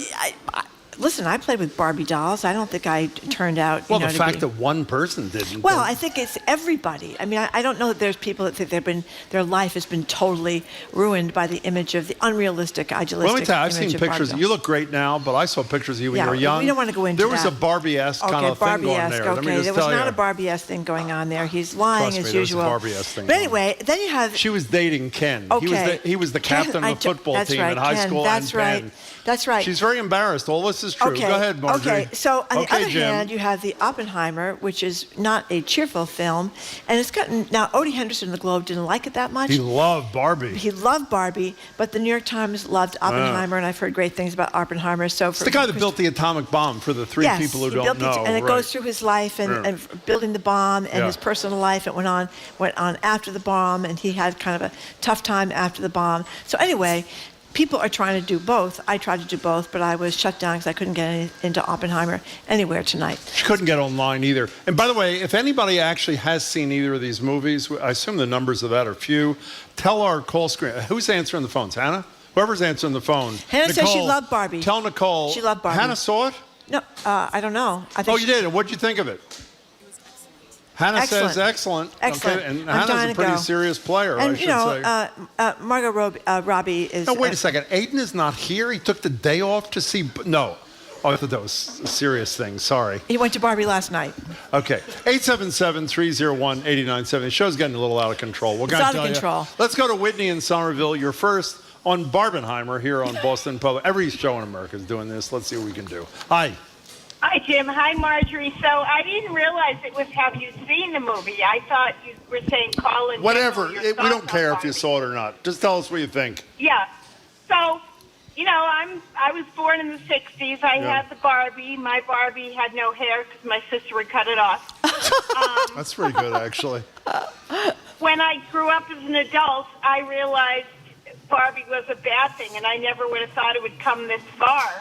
You know, my mother was your classic 1960s mom. She didn't eat, and I always made sure she weighed no more than 123 pounds. You know, I just thought the imaging that Barbie gave was terrible once I became an adult, but I guess she's carved out a place for herself in the 21st century, and I don't know, maybe I'll see the movie. Who knows? Oh, maybe you'll see the movie. Well, Whitney, thank you. That's 1-to-1. I mean, that's sort of the thing, is that it? Barbie came out, 1960 or something like that? And I think it was the 59, 50s, might have been 59. And all these years later, she is still a cultural touchstone for people, which is rather unusual. And Mattel really wanted to do this movie because they were having trouble with their business, and they were, the Bratz dolls kind of overwhelmed the Barbie doll for a while. So they went out and got Greta Gerwig, who made Lady Bird and Little Women, and they, kind of a feminist. Well, not kind of a feminist. She's a feminist, and they thought that would be a good thing for their business. And needless to say, it has been a great thing for their business because everybody's talking about this now, and I'm sure going to stores that sell Barbie and buying Barbie. So it has worked out very well, but I don't think she's portraying it I haven't seen the movie, but from what I've read, there's the Barbie world, and then there's the real world, and that's kind of the dynamic. If you can figure out how to buy a ticket, that's a big assumption. But let's assume you Ha, can. ha, ha. Where are you? You're not doing the 5-hour thing, are you? I am not doing the 5-hour thing. No, I thought being a serious journalist, I would see the Oppenheimer thing first, and then I might go see Barbie after that. But I couldn't get tickets for Oppenheimer, so I'm not going. Bob in Gloucester, thank you for calling. Oh, hi. A friend of mine knows the actual face model for the Barbie doll. No. Yeah. What is she, like 200 years old? Oh, actually, she's in her 80s. Yeah. Really? Yeah. Well, Wow. I kept on saying, what does she look like? What does she look like? And she says, she looks like Barbie. Yeah, well, thank you. That's a great story, Bob. Thank you very much for the call. There's been a lot of criticism, of course, of the way Barbie the dolls looked, and the criticism stemmed from her being too idealistic, as we just said, to the fact that she's ridiculously proportioned, because her neck is so long, she wouldn't be able to hold up her head if her neck were that long, and she would not be able to stand up straight if she was so buxom, because she was so tiny with these huge breasts. And then, of course, she was always on tiptoes. You know, always on tiptoes. They changed that, though. They made her flat-footed after a while. Wow. Not flat-footed, but walking in a normal way. Because I guess they didn't like Melania Trump, because Melania Trump was always on tiptoes, and so was Ivana Trump. Remember the high heels and the tiptoes they always walked on? Okay, so while we're criticizing people who are into this alleged cultural phenomenon, apparently one of them is Zoe, our coworker. I've got tickets for Oppenheimer at 12 at the Somerville Theater, Barbie at 7 at the Capitol Theater in Arlington, right? Sunday. Strapping in, ready to ascend to a different plane of existence. Listen to this, though. This could get me to go. The theaters are also doing a double feature promo where you get a free popcorn if you show tickets to both showtimes. That could get me to do it, because popcorn's like $11, Popcorn right? is very expensive. You want to go to a place that has real butter, though. That's the problem. And you know something? Real butter is what it's all about. I asked at a theater if they actually had real butter. Where? And the guy said, They lied? At Chestnut Hill. Oh. When I went to see, because that's the place where you can sit in the chairs and I know put where your it is. feet up. You go back to sleep. Yes, yeah. and they said they have it behind the stage, and they went back and they got me the real butter. So you have to ask for it? I asked for it and I got it. They have it at Kendall, don't they? And Coolidge, Kendall I and think. Coolidge Corner have real butter. Does Brattle have I don't real know butter? if the Brattle has real I think butter it does. In any or case. not. Okay. That's not really our topic, Jen. 877-301-8970. What do you think about the by the double way, feature? look at what is the point of this, by the way? Is this another your AI moronity? So what Jamie has done, I mean, you really are troubled. So Jamie has these things. There's a picture of Marjorie. That was when we got hired. This Remember? Barbie is a glowing radio host. Picture of Marjorie. That's me. Barbie, That's right. I'm the glowing radio only in host. theaters July 21st. And then he's just Jim with a Barbie thing. Listen to Jamie laughing like a fool over here. I think you look a Jill little says bit... only in theaters July 20. Oh, whoops. Nicole made them. So there are two fools in our midst. What can I tell you? Thanks, Nicole. By the way, Nicole is the one who came up with "Am I the A-hole?" for which she will have our eternal gratitude. That's right. right. So she can't do anything wrong for at least a couple of days. Patricia in from Milton. Thank you for calling. What's up, Patricia? Hi, two quick things. One Please. is that my daughter and her husband, they're both 40 years old, Yeah. saw the Barbie movie yesterday, And? they loved it. Yeah, it's getting rave reviews. I mean, Greta Gerwig is a great movie maker. I mean, it was a brilliant thing for Mattel to bring her in because it kind of Well, bridged... you don't know. When you're doing something this odd, it can either make it or not. Now, Patricia, is the Bobby movie the same as the Barbie movie or not?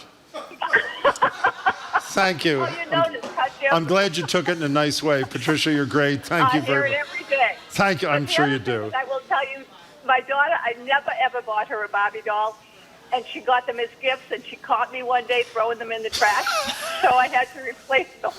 Why did you throw them in the trash, Patricia? Because I hated the idea of Barbie being what she represented at that time. That's well, right. you're an outlier, Marjorie. Patricia, great call. Thank you for Well, making we're it. supposed to Appreciate hate her for what she represented at the time. My thesis is that it did not damage Materialize? a whole generation. How do you know that?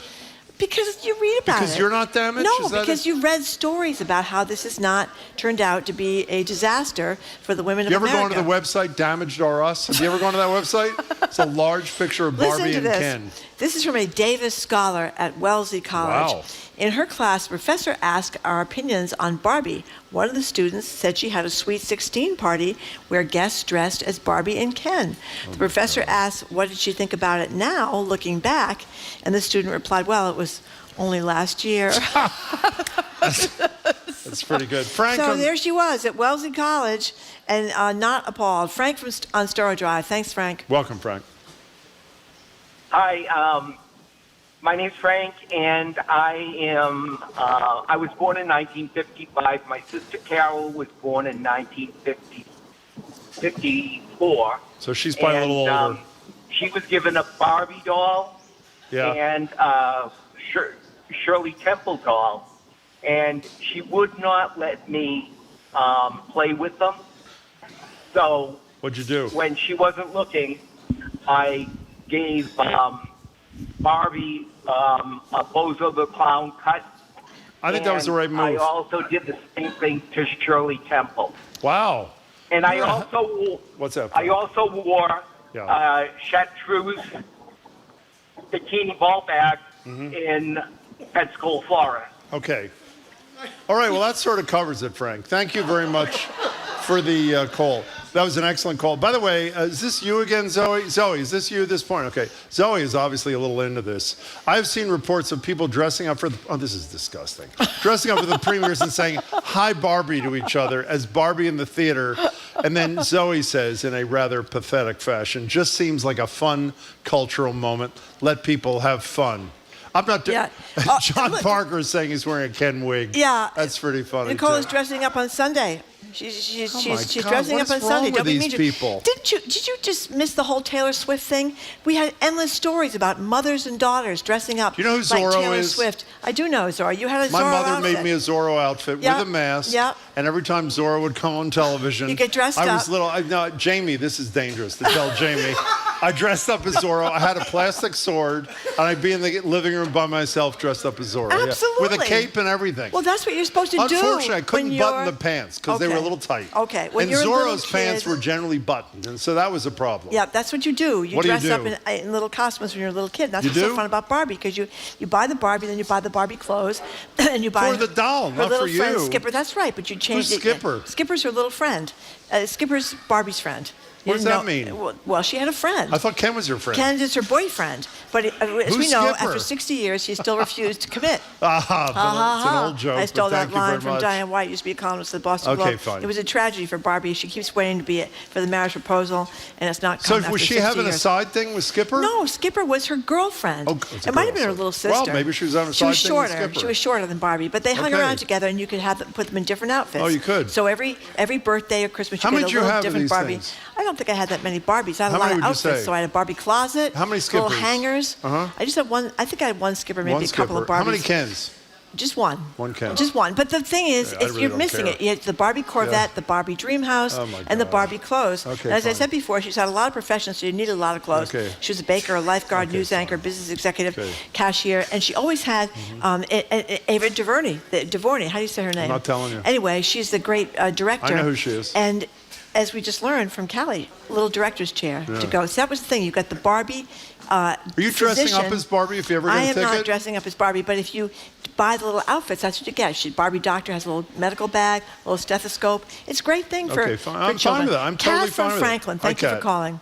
Kat, what's going on? Hi. Well, first of all, I'm a clandestine caller. I've called twice, but my husband works for another NPR station. He does? Oh, okay. And We I'm won't not tell. allowed to call or support, but I'm also a supporter. But I have a couple Thank of things God you're to say not in telling us defense of that. Go Barbie. ahead, Kat. I'm sorry. Well, no, you know what? I used a fake name the last two times, and You he did? didn't hear me. What so, name did you use the last yeah. two times? Paula Davis. Oh, Paula Davis. Paula I Davis. knew that was you. That Go was ahead, Kat. very tricky. Go ahead. What's up? So as far as Barbie, I also played with Barbie for hours and hours and hours in the 60s. We made our own furniture and our own clothes. We stole stuff around the house and we cut it up and made our own clothes. We could do whatever we wanted. And Barbies didn't look like any of our mothers. We loved Barbies because we lived through Barbies. We could do anything we wanted with our Barbies. Exactly. And so I felt like that. And, we were the first generation, too, that when people asked you, what do you want to be when you grow up? We had to say a profession. We couldn't say housewife and mother. This was in the 70s. Yeah. They were pushing us all into college and out into professions. Sure. But Barbies, as far as I'm concerned, Barbies empowered us. They gave us a different view. What really hurt us was Twiggy and Raquel Welch. That's Well, I a would very agree good with that. point. Those I were would the people agree. that, Yeah, very that good hurt point. us. Yeah. Now, Kat, the question. And also- wait, Kat, I have a question for you. Everybody wants to know, in light of your relationship to another NPR station, is Kat your real name, yes or no? Well, knew it no, my wasn't. name is Pat with a P. Oh, Pat. Pat with I'm a P. sorry. Okay. Okay, go But ahead. if I get caught, it means it's another NPR person who listens and heard me. So that would be a good thing. Point. That's Thank right. you. You have a very distinctive Pat, voice. you have more? Another little thing I want to say is Barbie was the first Me Too person because my brother and all his friends would take our Barbies and strip them Great. and drool over their bodies. Thanks for sharing that It with us. wasn't, we weren't the ones obsessed with the bodies. It Where's was your the brother boys who were serving obsessed time, with Pat? Thank you. My brother's a CEO, so it's Yeah, appropriate. that's what he tells you. But Exactly. anyway, I'm seeing It's Barbie appropriate. tomorrow. That's a I can't great wait. line, Pat. Listen to That's this. a good one. Thanks for the call. I remember Barbie as a symbol of deprivation. My mom was a cheapskate. On Christmas morning, I found a made in Hong Kong knockoff Barbie called Babs, and I never got over it. Can I ask you a question? I don't even know this. How expensive is a Barbie? I have no idea, How Jim. expensive is that? You must have one, Zoe, I'm sure. Yeah, you're lying. Yeah, the you don't price have has one? gone up. Like now you don't have one? I think you do. We don't remember what it cost when we were little girls.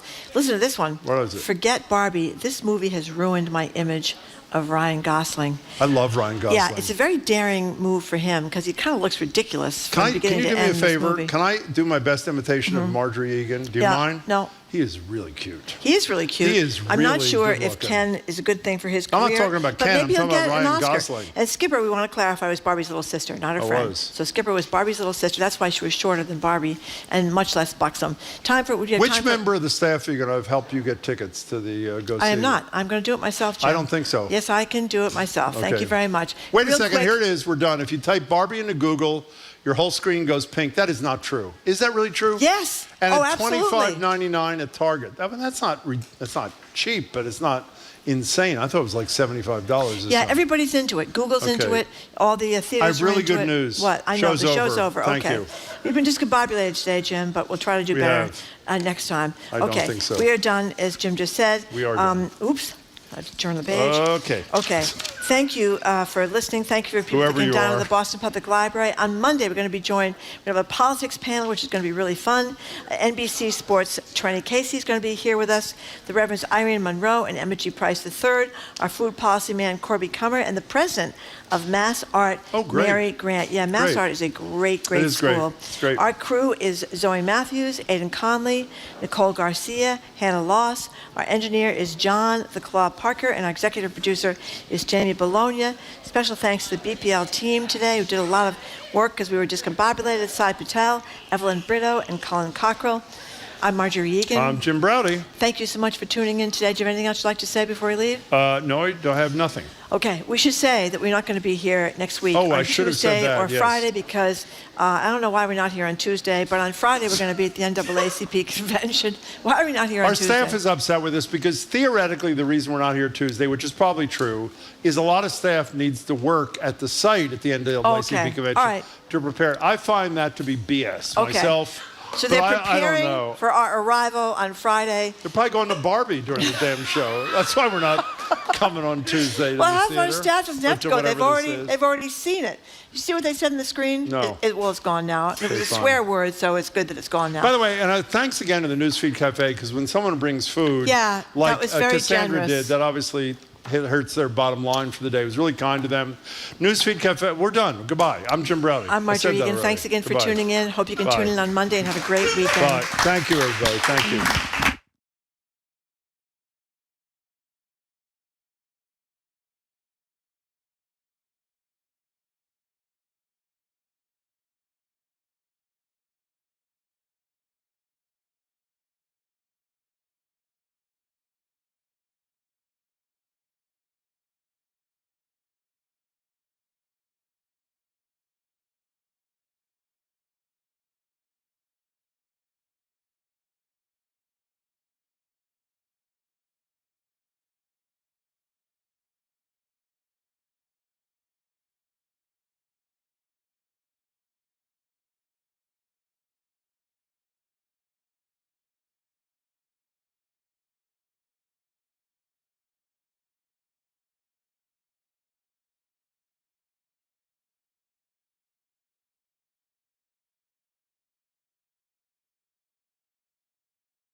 Oh, you're best, John. Thank you.